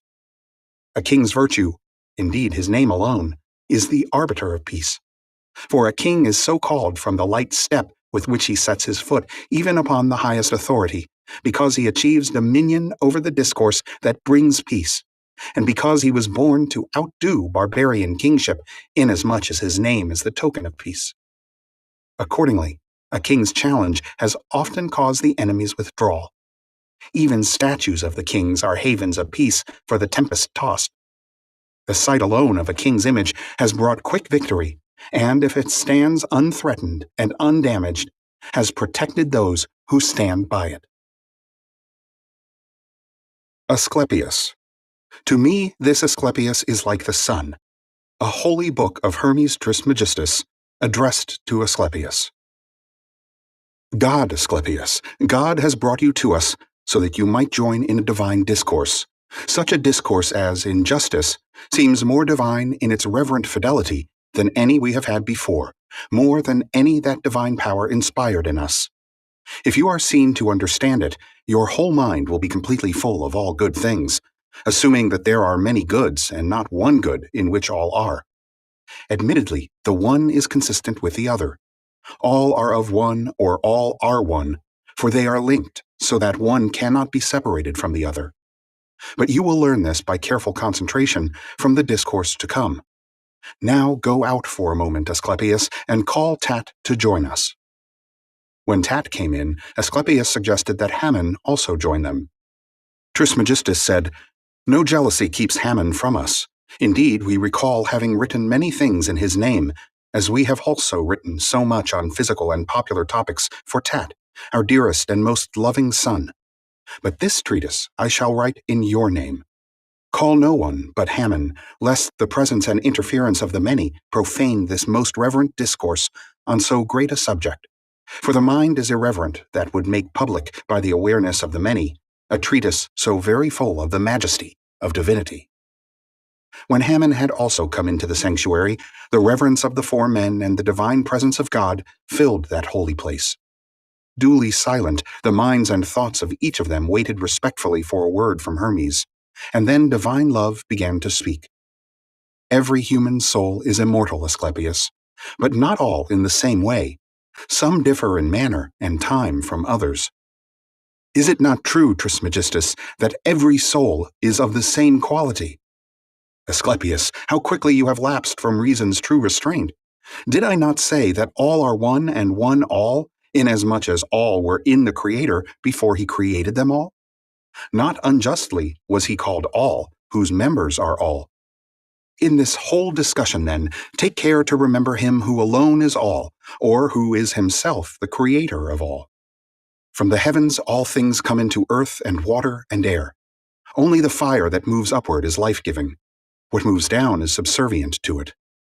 But whatever descends from on high is a breeder. What diffuses upward is a feeder. Earth, who alone stands still in herself, is the receptacle of all and the renewer of all the kinds that she takes in. Therefore, this is the whole, as you remember, because it is all and consists of all. Soul and matter, embraced by nature, are so stirred by the varied multiform quality of all images that, in the discontinuity of their qualities, the forms are known to be infinite, yet they are united to this end, that the whole might seem to be one, and that all might seem to be from one. The elements by which the whole of matter has been formed, then, are four: fire, water, earth, air, one matter, one soul, and one God. Now give me your whole attention, all your strength of mind, all your clever ingenuity. Giving an account of divinity whose knowing needs a godlike concentration of consciousness is most like a river running in torrent from a height, sweeping, plunging, so that its rapid rush outraces our concentration, not only as we listen, but even as we teach. The heavens, a perceptible God, administer all bodies whose growth and decline have been charged to the sun and moon. But God, who is their maker, is himself governor of heaven and of soul itself and of all things that are in the world. From all these, all governed by the same God, a continuous influence carries through the world and through the soul, of all kinds and all forms throughout nature. God prepared matter as a receptacle for omniform forms, but nature, imaging matter with forms by means of the four elements, causes all things to reach as far as heaven, so that they will be pleasing in the sight of God. All things that depend from above, however, are divided into forms in the way that I am about to explain. Forms of all things follow kinds, so that the kind is the entirety, while the form is a smaller part of the kind. Thus, the kind made up of gods will produce from itself the forms of gods. The kind made up of demons, as that of humans and likewise birds and all things that the world contains, breeds forms resembling itself. There is another kind of living thing, a kind without soul, yet not lacking senses. It thus finds joy in good treatment, harm and weakness in adversity. I am speaking of all those things that come to life in the earth when their roots and stems are undamaged. Their forms have been scattered all over the earth. Heaven itself is full of God. The aforesaid kinds, however, dwell as far as the places that belong to its forms, and the forms of all these things are immortal. Now a form is part of a kind, as a human is of humanity, and it must follow the quality of its kind. Whence, although all kinds are immortal, it happens that not all forms are immortal. In the case of divinity, both kinds and form are immortal. The fertility of coming to be preserves the kinds of other things, where eternity belongs to the kind, even though the forms perish. Thus there are mortal forms, but not kinds, so that a human is mortal and humanity immortal. However, the forms of all kinds combine with all kinds. Some were made before, some are made from those that were made. Those made by gods or by demons or by humans are all forms closely resembling their kinds. It is impossible for bodies to be shaped without divine assent, for forms to be figured without the aid of demons, and without humans soulless things cannot be started and kept going. Therefore, because they are conjoined to some form of a divine kind, any demons who by chance drop down from their kind into a form are considered godlike by nearness and association. But those demons are called friendly to humans whose form persists in the quality of their kind. For humans, the pattern is similar but broader. The form of humankind is multiform and various, coming down from association with the higher form just described. It makes many conjunctions with all other forms, and, of necessity, makes them with almost everything. Hence, one who has joined himself to the gods in divine reverence, using the mind that joins him to the gods, almost attains divinity. And one who has been joined to the demons attains their condition. Human are they who remain content with the middle status of their kind, and the remaining forms of people will be like those kinds to whose forms they adjoin themselves. Because of this, Asclepius, a human being is a great wonder, a living thing to be worshipped and honored, for he changes his nature into a god's as if he were a god. He knows the demonic kind, inasmuch as he recognizes that he originated among them. He despises the part of him that is human nature, having put his trust in the divinity of his other part. How much happier is the blend of human nature! Conjoined to the gods by a kindred divinity, he despises inwardly that part of him in which he is earthly. All others he draws close to him in a bond of affection, recognizing his relation to them by heaven's disposition. He looks up to heaven. He has been put in the happier place of middle status so that he might cherish those beneath him and be cherished by those above him. He cultivates the earth. He swiftly mixes into the elements. He plumbs the depths of the sea in the keenness of his mind. Everything is permitted him. Heaven itself seems not too high, for he measures it in his clever thinking as if it were nearby. No misty air dims the concentration of his thought. No thick earth obstructs his work. No abysmal deep of water blocks his lofty view. He is everything, and he is everywhere. Of all these kinds, the ensouled have roots reaching them from on high to below, but living things without soul branch from a root that grows from beneath to above. Some things are nourished on composite food, others on simple food. The types of food are two, one for the soul, the other for the body, the two substances of which living things consist. Soul feeds on the ever-restless stirring of the world. Bodies grow on water and earth, foods of the lower world. The spirit that fills all mixes with everything and enlivens everything. And in humans, consciousness is added to understanding. Only this fifth part, granted to humanity, comes from the aether. Of all living things, consciousness equips only the human, exalts it, raises it up to understand the divine plan. But since I am reminded to speak about consciousness, I shall also set forth an account of it for you a little later. It is a great subject and very holy, no less than an account of divinity itself. But now let me finish for you what I began. At the very beginning I was speaking of that conjunction with the gods which only humans enjoy fully because the gods esteem them, those humans who have gained so much happiness that they grasp the divine consciousness of understanding, the diviner consciousness that is only in God and in human understanding. Is consciousness not uniform in all people, Trismegistus? Not all have gained true understanding, Asclepius. They are deceived, pursuing on rash impulse and without due consideration of reason, an image that begets malice in their minds, and transforms the best of living things into a beastly nature with brutal habits. When I speak about spirit, I will give you a full account of consciousness and related topics. Mankind is the only living thing that is twofold. One part of him is simple, what the Greeks call ousiotes, what we call a form of divine likeness. What the Greeks call houlikos, and we call earthly, is fourfold. From it is made the body that covers over what we have already termed divine in mankind. It covers the divinity of pure mind, which rests alone with its kindred, the thoughts of pure mind, at peace with itself as if sheltered by a wall of body. Why then, Trismegistus, should humans have been put in the world? Why do they not live in the highest happiness in the region where God is? You are right to ask, Asclepius. Indeed, we beseech God to grant us the strength to find a reason for it. Although everything depends on God's will, those things especially depend on it that concern the summit of the all whose reason we seek in our present inquiry. Listen then, Asclepius. When the master and shaper of all things, whom rightly we call God, made a God next after himself, who can be seen and sensed, I call this second God sensible, not because he senses, but because he impinges on the senses of those who see him. At another time we shall discuss whether he senses or not. Then, having made this God as his first production and second after himself, it seemed beautiful to him, since it was entirely full of the goodness of everything, and he loved it as the progeny of his own divinity. Then, so great and good was he, that he wanted there to be another to admire the one he had made from himself. and straightway he made mankind, imitator of his reason and attentiveness. God's will is itself perfect achievement, since willing and achievement are complete for him at one and the same moment of time.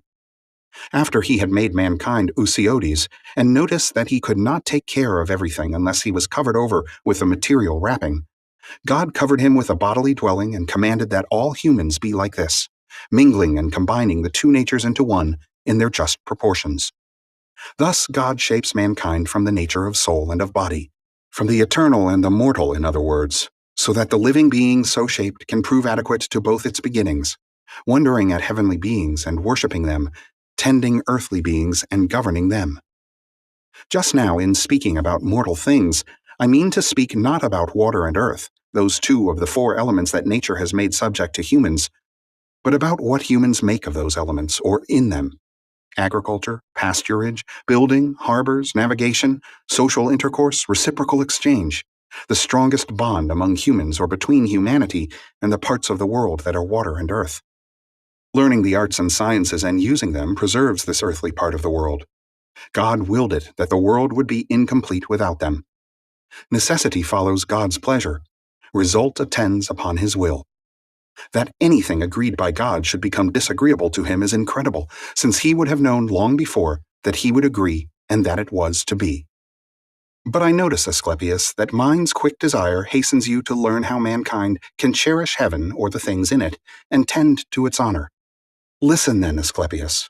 Cherishing the God of heaven and all that heaven contains means but one thing: constant, assiduous service. Except for mankind alone, no living thing, neither divine nor mortal, has done this service. Heaven and heavenly beings take delight in wonderment, worship, praise, and service from humans. Rightly, the supreme divinity sent the chorus of muses down to meet mankind, lest the earthly world lack sweet melody and seem thereby less civilized. Instead, with songs set to music, humans praised and glorified him who alone is all and is Father of all. And thus, owing to their praise of heaven, earth has not been devoid of the charms of harmony. Some very small number of these humans, endowed with pure mind, have been allotted the honored duty of looking up to heaven. But those who lagged behind at a lower reach of understanding, under the body's bulk, and because theirs is a mingled twofold nature, have been appointed to care for the elements and these lower objects. Mankind is a living thing, then, but none the lesser for being partly mortal. Indeed, for one purpose his composition seems perhaps fitter and abler, enriched by mortality. Had he not been made of both materials, he would not have been able to keep them both. So he was formed of both, to tend to earth and to cherish divinity as well. Asclepius, I want you to grasp the theory that follows, not only through thoughtful concentration, but also with an energetic attitude. The theory seems incredible to most, but holier minds should grasp it as sound and true. Now let me begin. The master of eternity is the first God, the world is second, mankind is third. God is maker of the world and all it contains, governing all things along with mankind, who governs what is composite. Taking responsibility for the whole of this, the proper concern of his attentiveness, mankind brings it about that he and the world are ornaments to one another, so that, on account of mankind's divine composition, it seems right to call him a well-ordered world, though cosmos in Greek would be better. Mankind knows himself and knows the world. Thus it follows that he is mindful of what his role is and of what is useful to him. Also that he recognizes what interests he should serve, giving greatest thanks and praise to God and honoring his image, but not ignoring that he too is the second image of God, who has two images, world and mankind. Whence, though mankind is an integral construction, it happens that in the part that makes him divine, he seems able to rise up to heaven, as if from higher elements, soul and consciousness, spirit and reason. But in his material part, consisting of fire and earth, water and air, he remains fixed on the ground, a mortal, lest he disregard all the terms of his charge as void and empty. Thus humankind is divine in one part, in another part mortal, residing in a body. For him, for mankind that is, and for the sum of his parts, the ultimate standard is reverence, from which goodness follows. Goodness is deemed perfect only when fortified by the virtue of disdain, which repels desire for every alien thing, any earthly possessions owned out of bodily desire are all alien to every part of his divine kinship. To name such things possessions is correct, because they do not come to be with us, but come to be possessed by us later on, wherefore we call them by the name possessions. Everything of this kind, then, is alien to mankind, even the body, and we should despise both the things we yearn for and the source within us of the vice of yearning. The aim of the argument leads me to think that mankind was bound to be human only to this extent, that by contemplating divinity he should scorn and despise that mortal part joined to him by the need to preserve the lower world. Now, in order for mankind in both his parts to have all that he can, note that he was formed with a quaternary of elements in either part, with pairs of hands and feet and other bodily members to serve the lower or earthly world, and with those four faculties of thought, consciousness, memory, and foresight by means of which he knows all things divine and looks up to them. Hence, searching warily, mankind hunts in things for variations, qualities, effects, and quantities, and yet, because the heavy and excessive vice of body slows him down, he cannot rightly discern the true causes of their nature.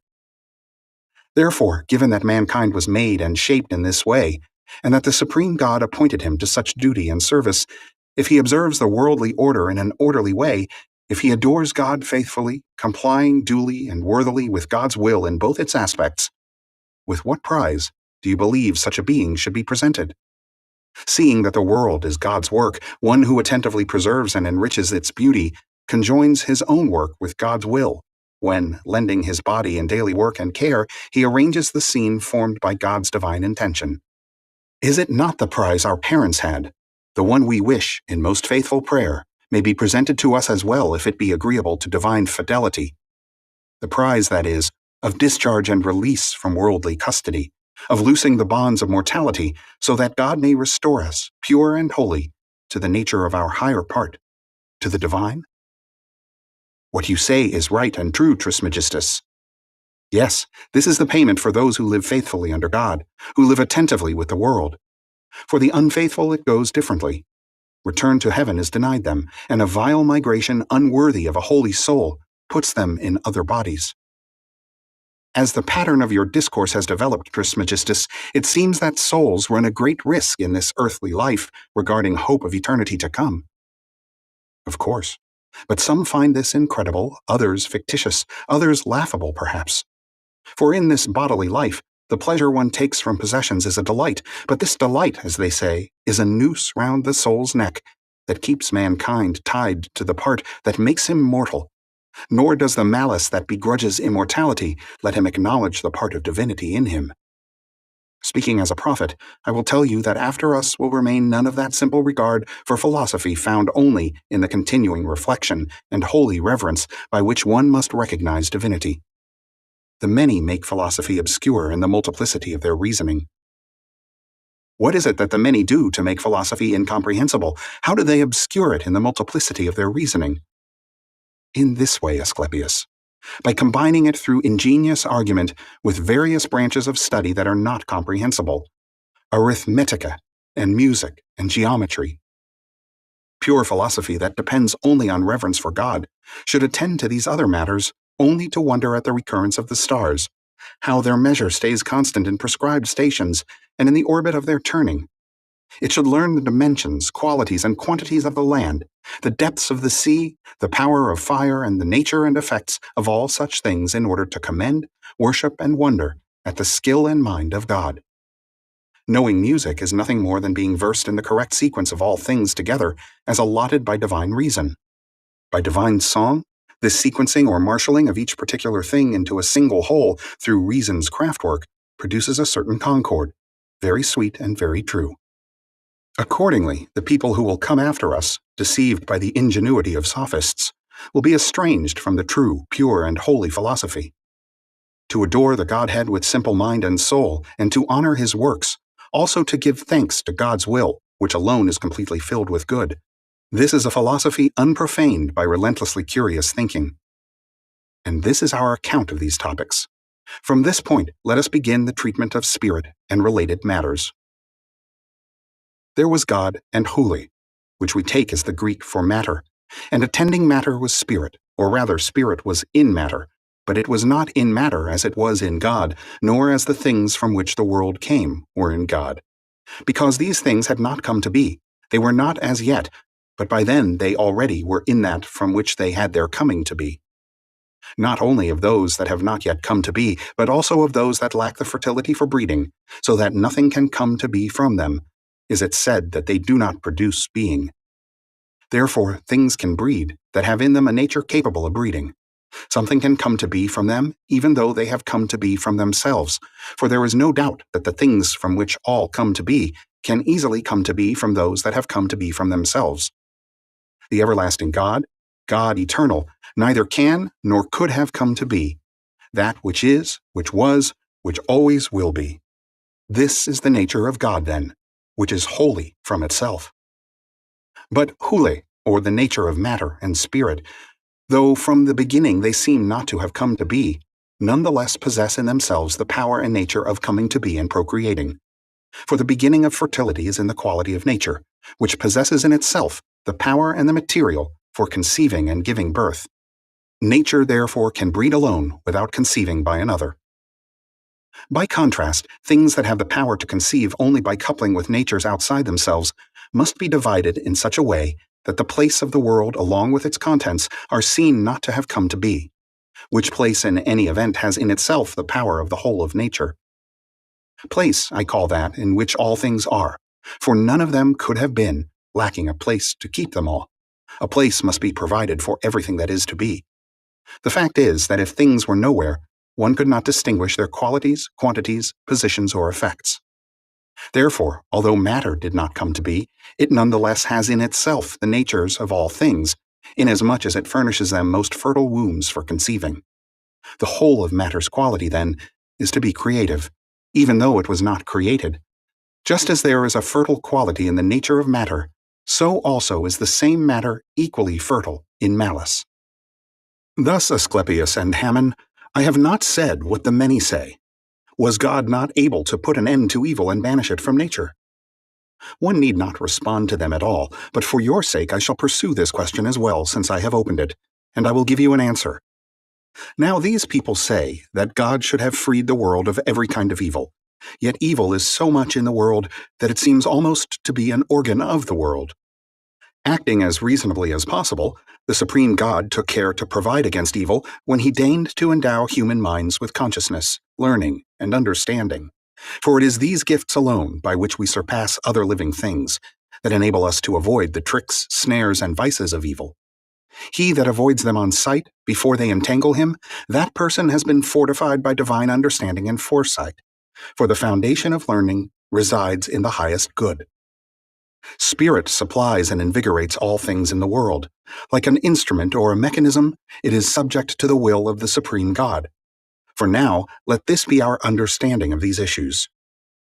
Understood by mind alone, the God called Supreme is ruler and governor of that sensible God who encloses within him all place, all the substance of things, all the matter of things that produce and procreate, all that there is whatsoever and however much there is.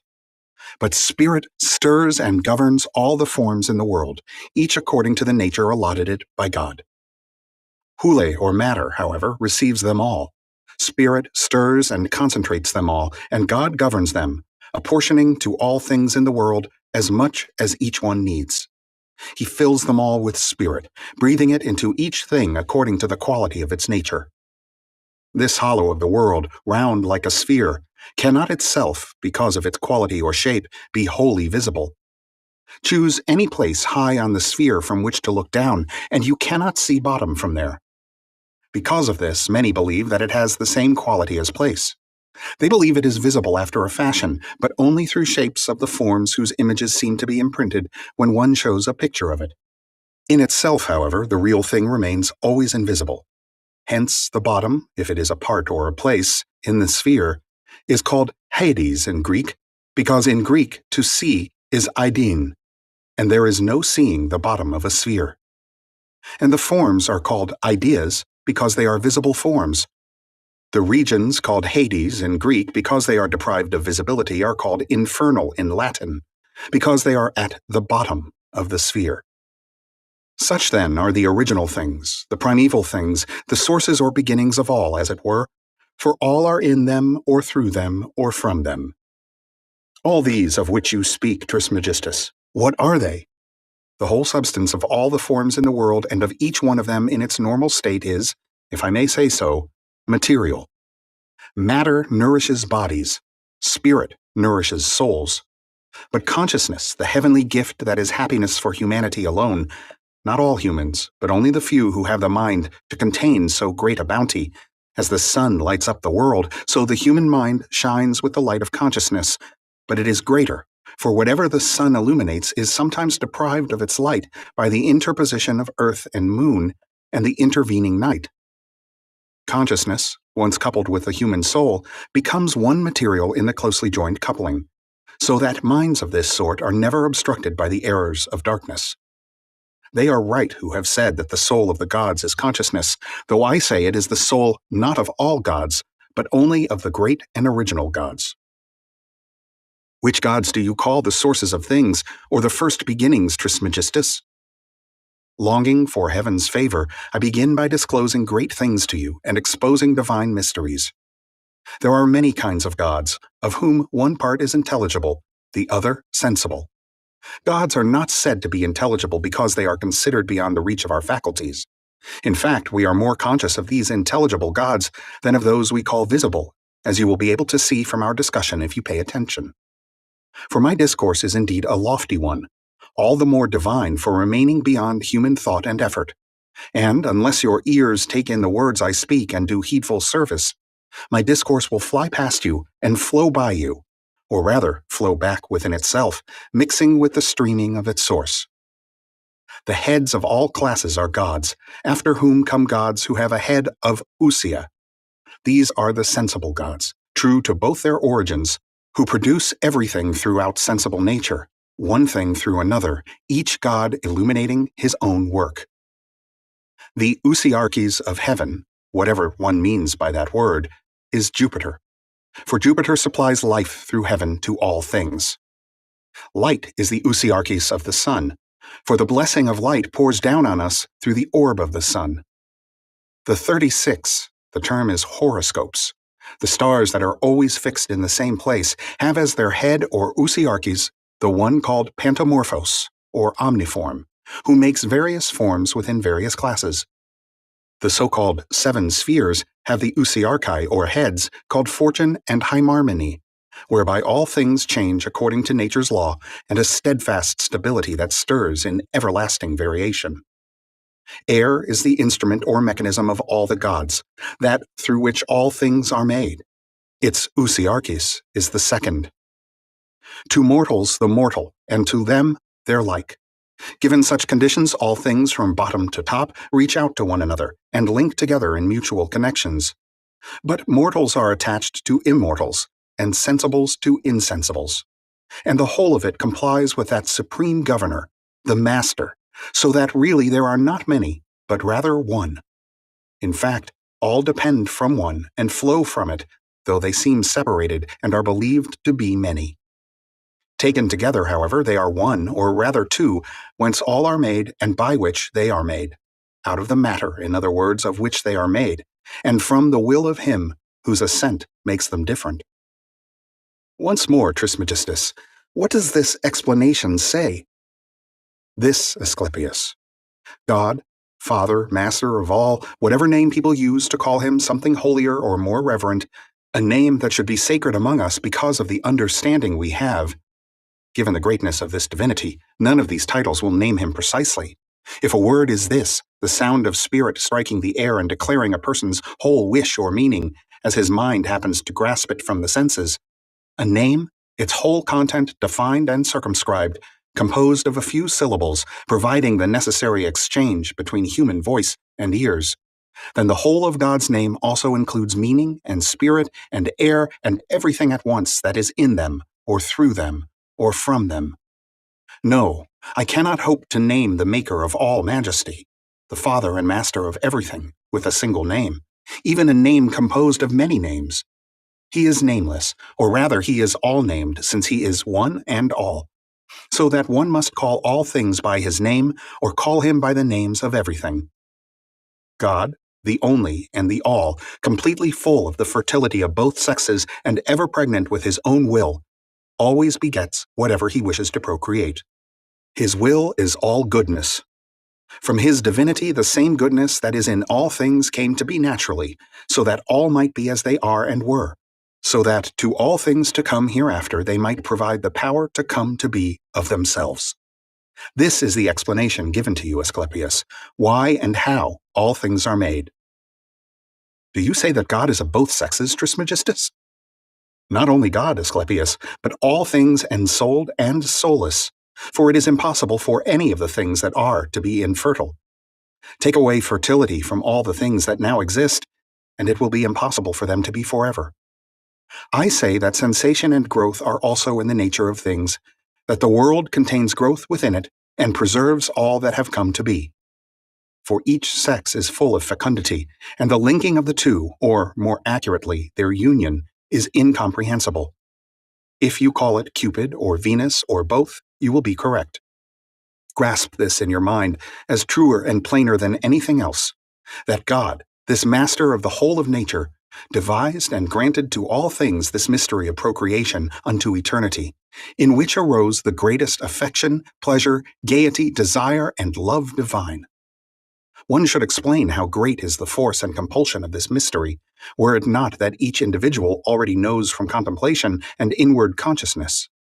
For if you take note of that final moment to which we come after constant rubbing, when each of the two natures pours its issue into the other, and one hungrily snatches love from the other and buries it deeper, finally at that moment from the common coupling, females gain the potency of males, and males are exhausted with the lethargy of females. Therefore the act of this mystery, so sweet and vital, is done in secret, so that the divinity that arises in both natures from the sexual coupling should not be forced to feel the shame that would come from the laughter of the ignorant if it happened in public, or, much worse, if it were open to the sight of irreverent people. The reverent are not many in any case, no more than a few whose number in the world can be counted, whence it happens that evil remains in the many, because they lack wisdom and knowledge of all the things that are. Scorn for the vices of the whole world, and a cure for those vices, comes from understanding the divine plan upon which all things have been based. But when ignorance and folly persist, all vices thrive and wound the soul with incurable disorders. Tainted and corrupted by them, the soul grows inflamed as if poisoned, except the souls of those who have the sovereign remedy of learning and understanding. Therefore, since my help is only for the few, it will be worthwhile to follow and finish this treatise, which tells why divinity deigned to impart its understanding and learning to humans alone. Hear me, then. God, the Father and Master, made gods first and then humans, taking equal portions from the more corrupt part of matter and from the divine. Thus it happened that the vices of matter remained coupled with bodies, along with other vices caused by the foods and sustenance that we are obliged to share with all living things. Hence it is inevitable that the longings of desire and the other vices of mind sink into human souls. Even though immortality and unaging vigor were wisdom and learning enough for the gods, who were made of nature's cleanest part and had no need of help from reason and learning, nonetheless, because God's plan was a unity, he established in eternal law an order of necessity framed in law, which stood in place of learning and understanding, lest the gods be detached from them. For among all living things, God recognized mankind by the unique reason and learning through which humans could banish and spurn the vices of bodies, and he made them reach for immortality as their hope and intention. In short, God made mankind good and capable of immortality through his two natures, divine and mortal. And so God willed the arrangement whereby mankind was ordained to be better than the gods, who were formed only from the immortal nature, and better than all other mortals as well. Consequently, since he is conjoined to them in kinship, mankind honors the gods with reverent and holy mind. The gods also show concern for all things human, and watch over them in faithful affection. But one may say this only of the few people endowed with faithful mind. Of the vice-ridden, say nothing, lest we profane this most holy discourse by considering them.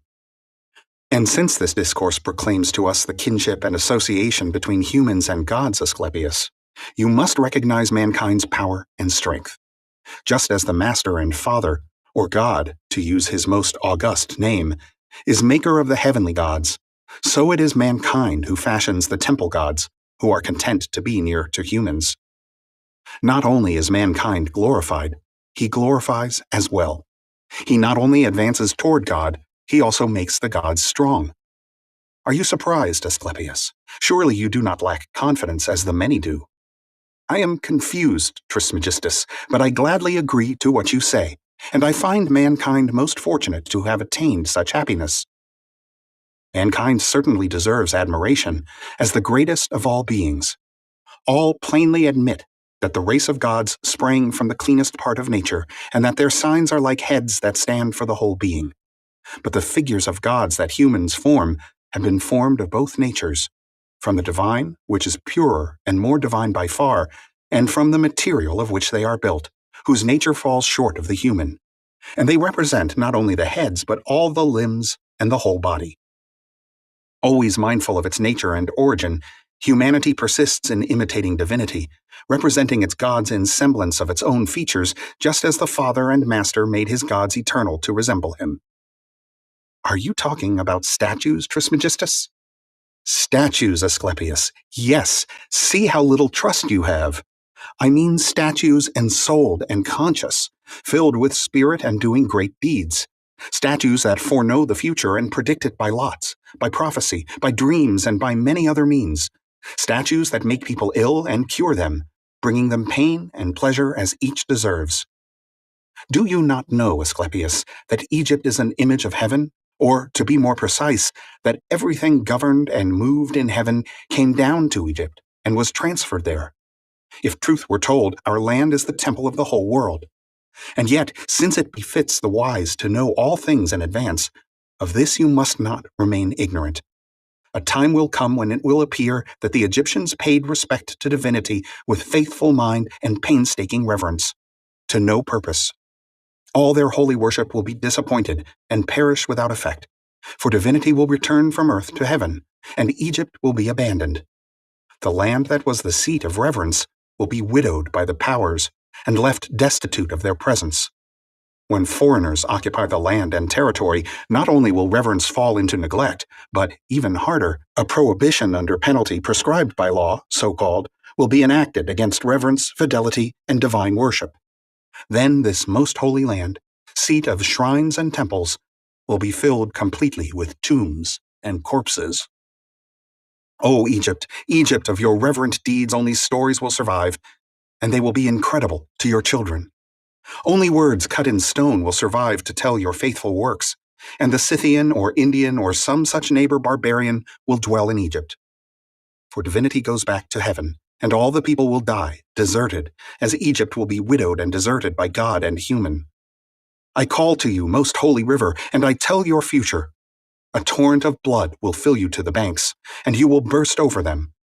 Not only will blood pollute your divine waters, it will also make them break out everywhere, and the number of the entombed will be much larger than the living. Whoever survives will be recognized as Egyptian only by his language. In his actions, he will seem a foreigner. Asclepius, why do you weep?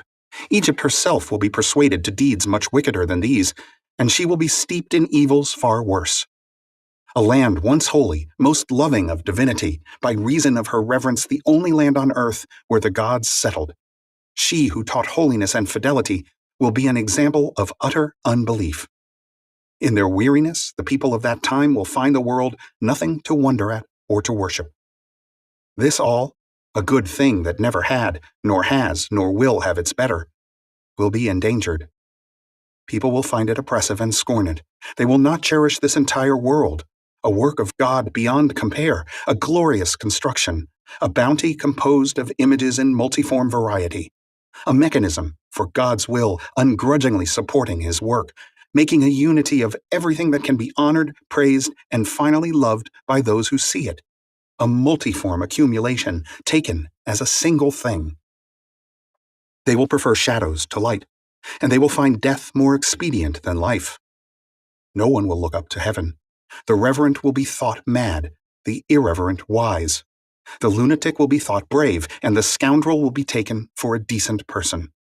Soul and all teachings about soul, that soul began as immortal or else expects to attain immortality, as I revealed them to you, will be considered not simply laughable, but even illusory. But believe me, whoever dedicates himself to reverence of mind will find himself facing a capital penalty. They will establish new laws, new justice. Nothing holy, nothing reverent, nor worthy of heaven or heavenly beings will be heard of or believed in the mind. How mournful when the gods withdraw from mankind. Only the baleful angels remain to mingle with humans, seizing the wretches and driving them to every outrageous crime. War, looting, trickery, and all that is contrary to the nature of souls. Then neither will the earth stand firm, nor the sea be sailable. Stars will not cross heaven, nor will the course of the stars stand firm in heaven. Every divine voice will grow mute in enforced silence.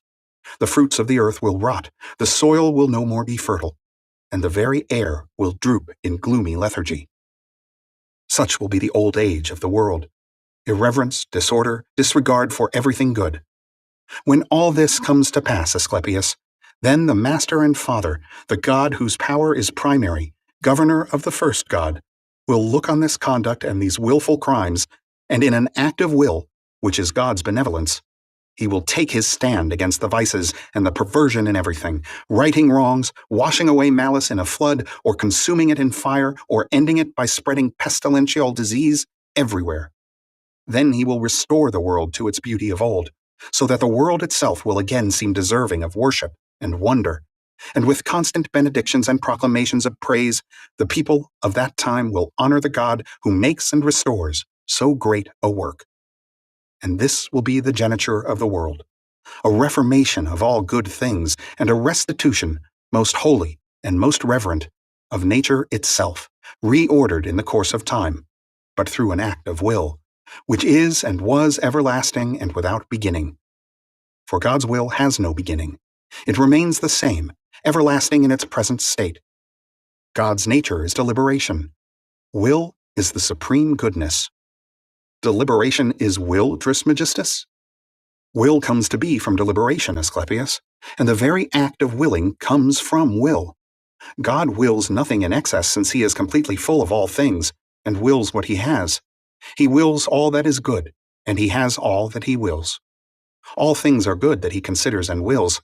Such is God, and the world is his image. Good from good.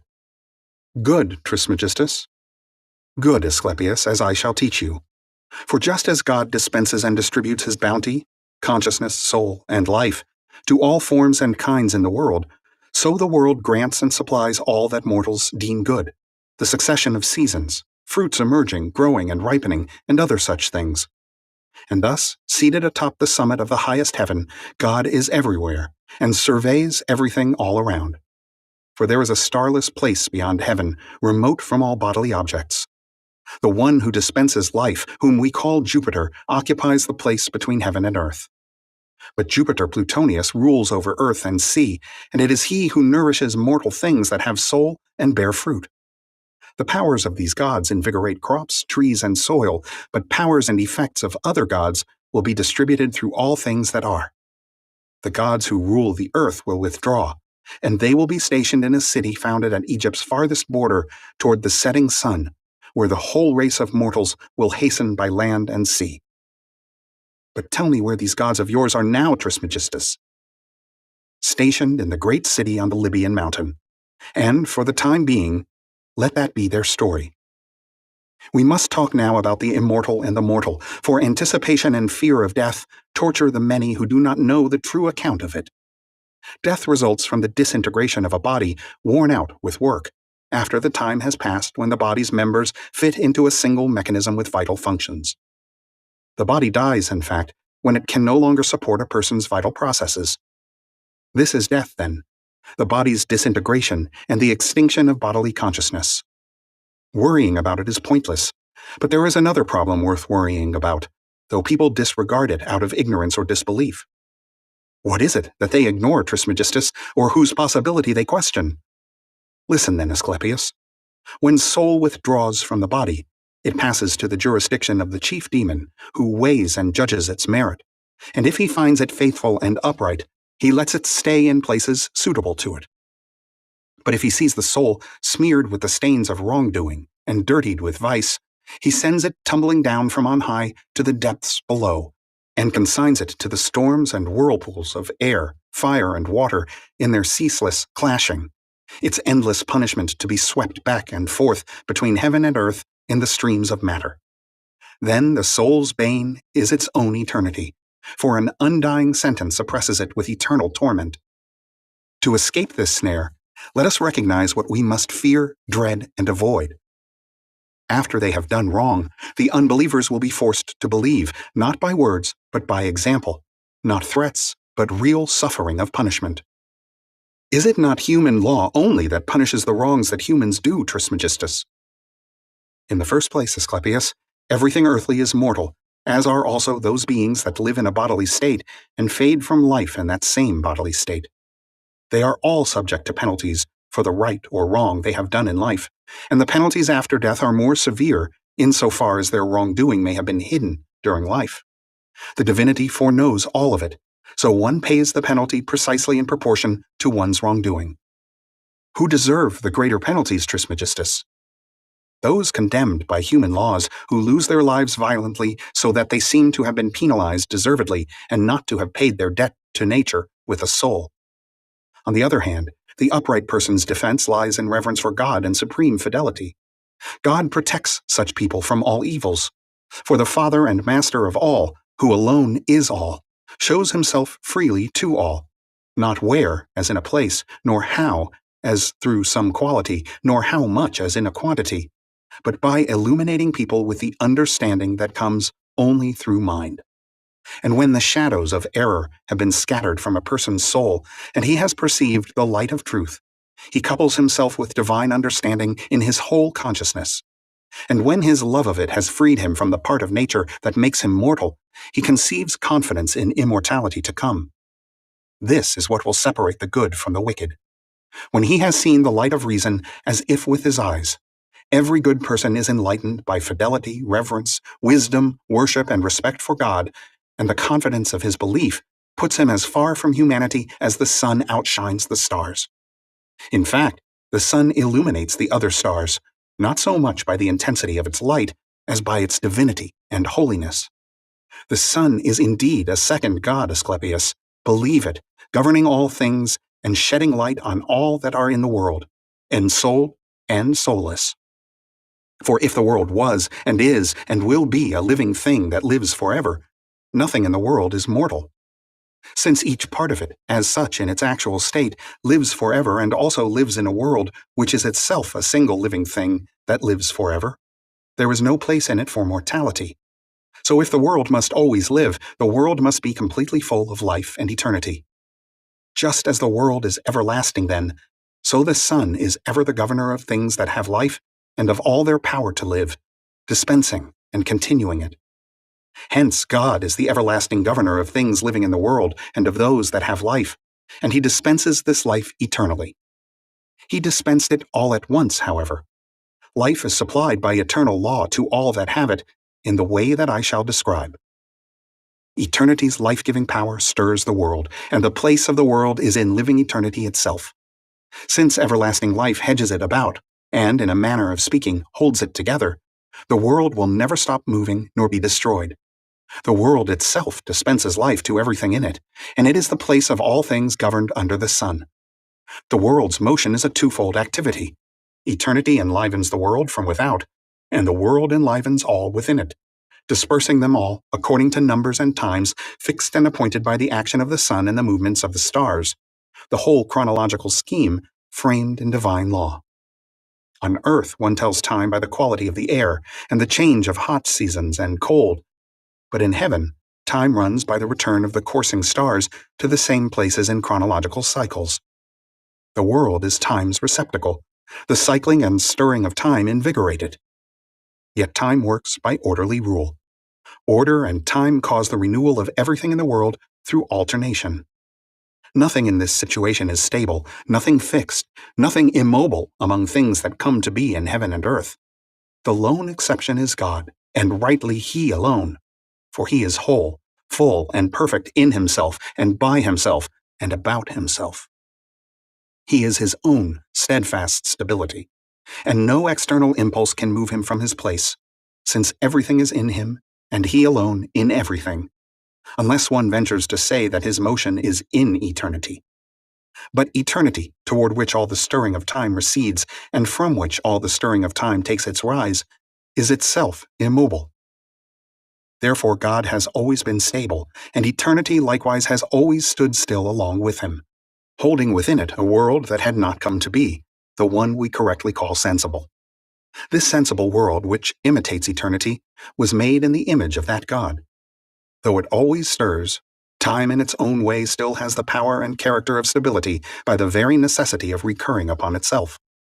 Thus, although eternity is stable, immobile, and fixed, yet because the stirring of time which moves always comes back to eternity, and because the movement turns in a temporal pattern, it happens that eternity, which in itself does not move, seems to be stirred through the time in which it is, and it is in time that all the stirring goes on.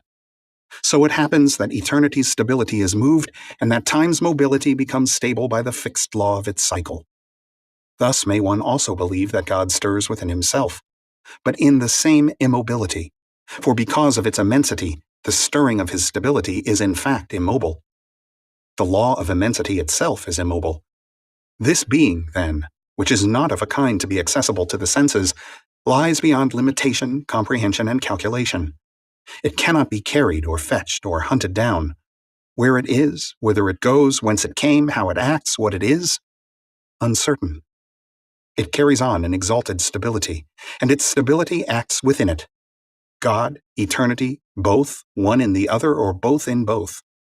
Consequently, eternity has no limitation within time. But time, granted that it can be limited by number or alternation or periodic return through recurrence, is eternal. Both are infinite, then. Both seem eternal. For stability, firmly fixed to sustain the things that can be stirred, rightly takes first place, owing to its steadfastness. The beginnings of everything, then, are God and eternity. But because it is mobile, the world does not hold first place. Mobility exceeds stability in it, even though, conforming to the law that keeps it ever stirring, it has a steadfastness free of motion. The total consciousness that resembles divinity, immobile in itself, moves itself in its own stability. It is holy, uncorrupted, everlasting, and whatever one can say better of it, if anything can be better than the eternity of the supreme God that rests in truth itself, completely full of all sensible forms, and of the whole ordering, resting, so to speak, with God. The world's consciousness is the receptacle of all sensible forms and orderings. But to be mindful of all that it has done, human consciousness depends on memory's tenacity. In its descent, the divinity of consciousness reaches down only as far as the human animal, for the supreme God did not want the divine consciousness to mingle with every living thing. He did not want it to be ashamed from coupling with the other living things. The understanding of human consciousness, what it is and how great it is, comes entirely from memory of past events. Because of his tenacity of memory, he was even made governor of earth. The understanding of nature, however, and the quality of the world's consciousness can be fully perceived from all the things in the world that sense can detect. Eternity's understanding, which comes next, is a consciousness gained from the sensible world, from which its quality can be discerned. But the quality of consciousness in the supreme God, and the understanding of that quality, is truth alone. Not a shadow, not even the faintest trace of this truth, can be discerned in the world, for there is falsehood wherever one discerns anything by measuring time, and where there is geniture, one finds error. So you see the depth of the subjects we deal with, Asclepius, and what we venture to achieve. But to you, supreme God, I give thanks for enlightening me with the light by which divinity can be seen. And you, Tat and Asclepius and Hammon, hide these divine mysteries among the secrets of your heart, and shield them with silence. Understanding differs from consciousness in this, however, that our understanding comes to understand and discern the quality of the consciousness of the world by concentrating the mind, while the world's understanding comes to know eternity and the gods who are above the world. And thus it comes about that we humans see the things that are in heaven as if through a mist, to the extent that we can, given the condition of human consciousness. When it comes to seeing great things, our concentration is quite confined, but once it has seen, the happiness of our awareness is vast. On the void that so many consider an important topic now, I hold the following. There is no such thing as a void, nor can there have been, nor will there ever be. For all the members of the world are completely full, so that the world itself is complete, and filled with bodies diverse in quality and form, each having its own shape and size. Some are larger than others, some smaller, and they differ in density and rarity.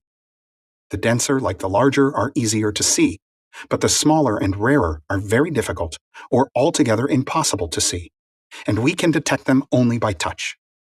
Hence, many believe that these are not bodies and that they are empty places, which is impossible. For just as that which is said to be beyond the world, if there is any such thing, I do not believe that it is void, is full of intelligible things resembling it in divinity. As I take it, so also is this world that we call sensible, completely full of bodies and living things that conform to its nature and quality. We do not see them all in their true aspects, but some as far too large, others as much too tiny.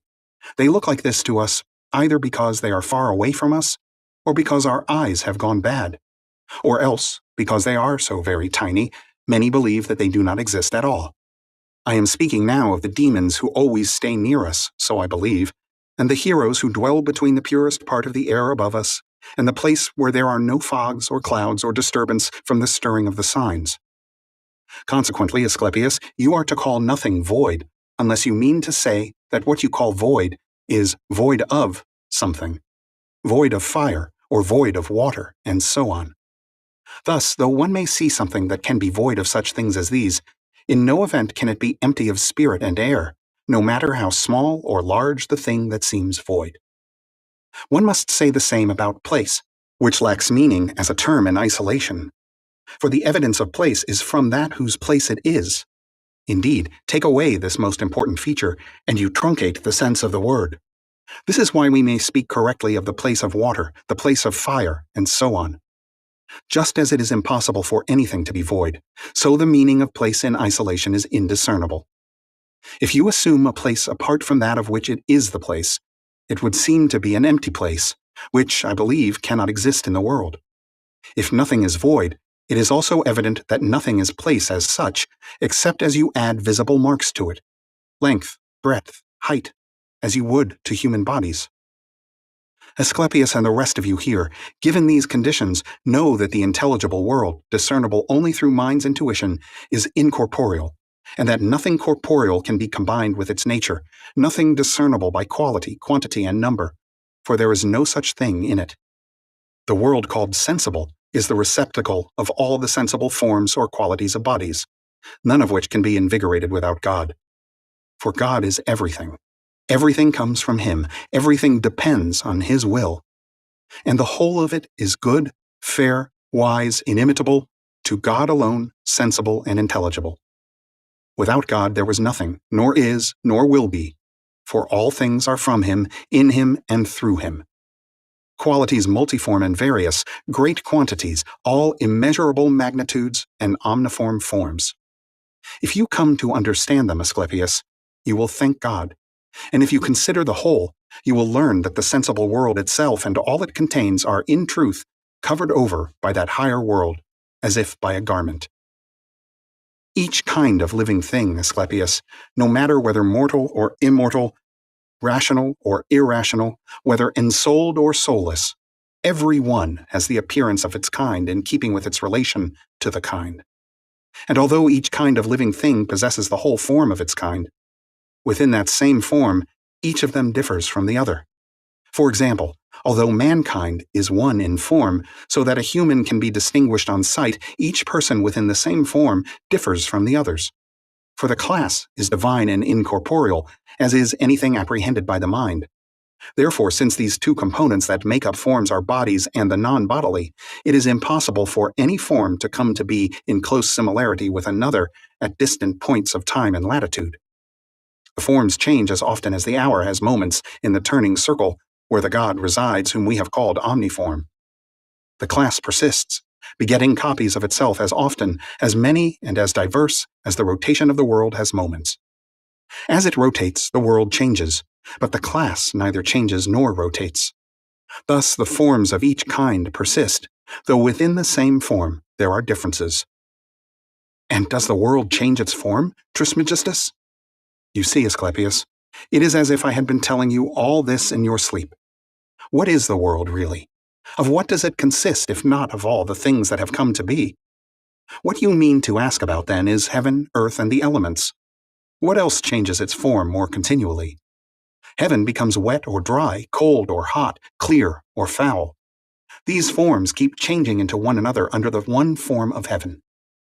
Earth is always undergoing many transformations in form as it begets its fruits, as it promotes the growth of what it has begotten, and as it produces the various qualities and different quantities of all its fruits, their stages or courses of growth, and especially the qualities, odors, tastes, and forms of trees, flowers, and shrubs. Fire causes many alterations that are divine. Indeed, the appearances of sun and moon are omniform, rather like our mirrors that reproduce likenesses through reflections comparable in brilliance. But now enough has been said of such things. Let us turn again to mankind and reason, that divine gift whereby a human is called a rational animal. What we have said of mankind is wondrous, but less wondrous than this. It exceeds the wonderment of all wonders that humans have been able to discover the divine nature and how to make it. Our ancestors once erred gravely on the theory of divinity. They were unbelieving and inattentive to worship and reverence for God. But then they discovered the art of making gods. To their discovery, they added a conformable power arising from the nature of matter. Because they could not make souls, they mixed this power in, and called up the souls of demons or angels and implanted them in likenesses through holy and divine mysteries, whence the idols could have the power to do good and evil. Take your ancestor, for example. He was the first to discover medicine, Asclepius. They dedicated a temple to him on the Libyan mountain near the shore of the crocodiles. There lies his material person, his body, in other words. The rest, or rather the whole of him, if the whole person consists in consciousness of life, went back happier to heaven. Even now, he still provides help to sick people by his divine power, as he used to offer it through the art of medicine. And Hermes, whose family name I bear, does he not dwell in his native city that was named for him, where mortals come from all around for his aid and protection? Isis, wife of Osiris, we know how much good she can do when well disposed, when angered, how much harm. Anger comes easily to earthly and material gods, because humans have made and assembled them from both natures.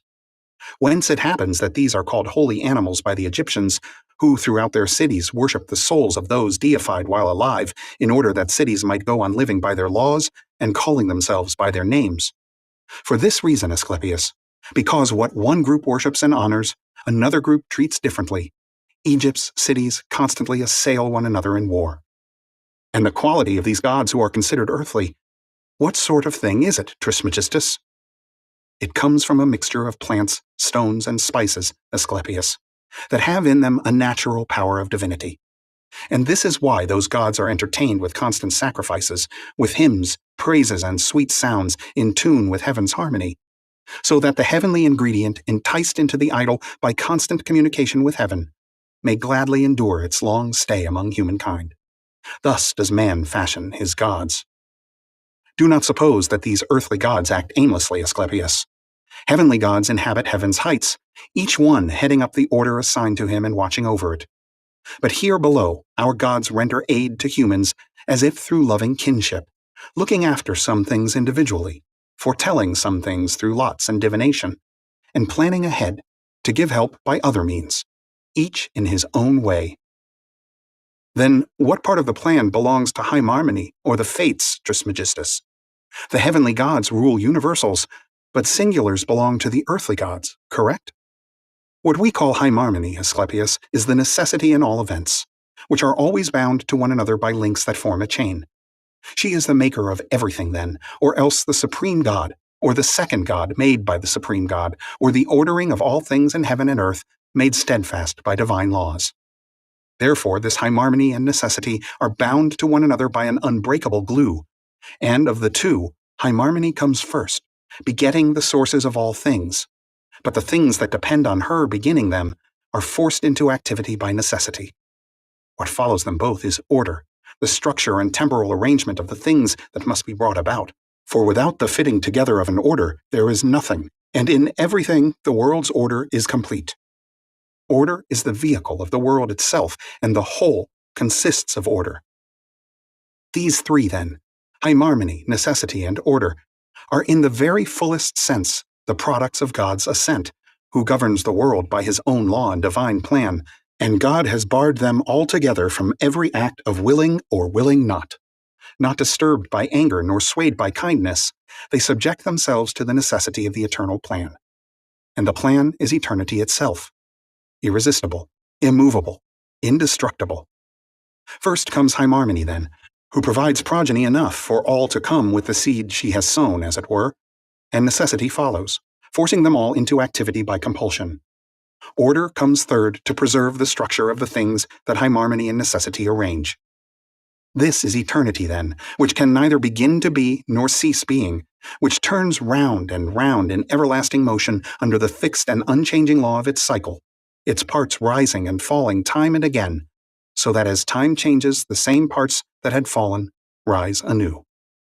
Circularity gives the turning a pattern that crowds everything together, so that you cannot know where the turning starts, assuming that it starts, since everything always seems to follow and also to precede itself. But accident and chance are also mixed into everything material in the world. I have told you everything that a human being could say, with God's willingness and permission. Blessing God and praying, it remains for us only to return to the care of the body. We have dealt enough with theology, and we souls have eaten our fill, so to speak. As they left the sanctuary, they began praying to God and turning to the south, for when someone wants to entreat God at sunset, he should direct his gaze to that quarter, and likewise at sunrise toward the direction they call east. And they were already saying their prayer when in a hushed voice Asclepius asked, "Tat, do you think we should suggest that your father tell them to add frankincense and spices as we pray to God?" When Trismegistus heard him, he was disturbed, and said, "A bad omen, Asclepius, very bad. To burn incense and such stuff when you entreat God smacks of sacrilege, for he wants nothing who is himself all things, or in whom all things are. Rather, let us worship him by giving thanks, for God finds mortal gratitude to be the best incense. We thank you, supreme and most high God, by whose grace alone we have attained the light of your knowledge. Holy name that must be honored, the one name by which our ancestral faith blesses God alone. We thank you who deign to grant to all a father's fidelity, reverence, and love, along with any power that is sweeter, by giving us the gift of consciousness, reason, and understanding. Consciousness by which we may know you, reason by which we may seek you in our dim suppositions, knowledge by which we may rejoice in knowing you. And we who are saved by your power do indeed rejoice, because you have shown yourself to us holy. We rejoice that you have deigned to make us gods for eternity, even while we depend on the body. For this is mankind's only means of giving thanks, knowledge of your majesty. We have known you, the vast light perceived only by reason. We have understood you, true life of life, the womb pregnant with all coming to be. We have known you, who persist eternally by conceiving all coming to be in its perfect fullness. Worshipping with this entire prayer the good of your goodness, we ask only this, that you wish us to persist in the love of your knowledge, and that we never be cut off from such a life as this.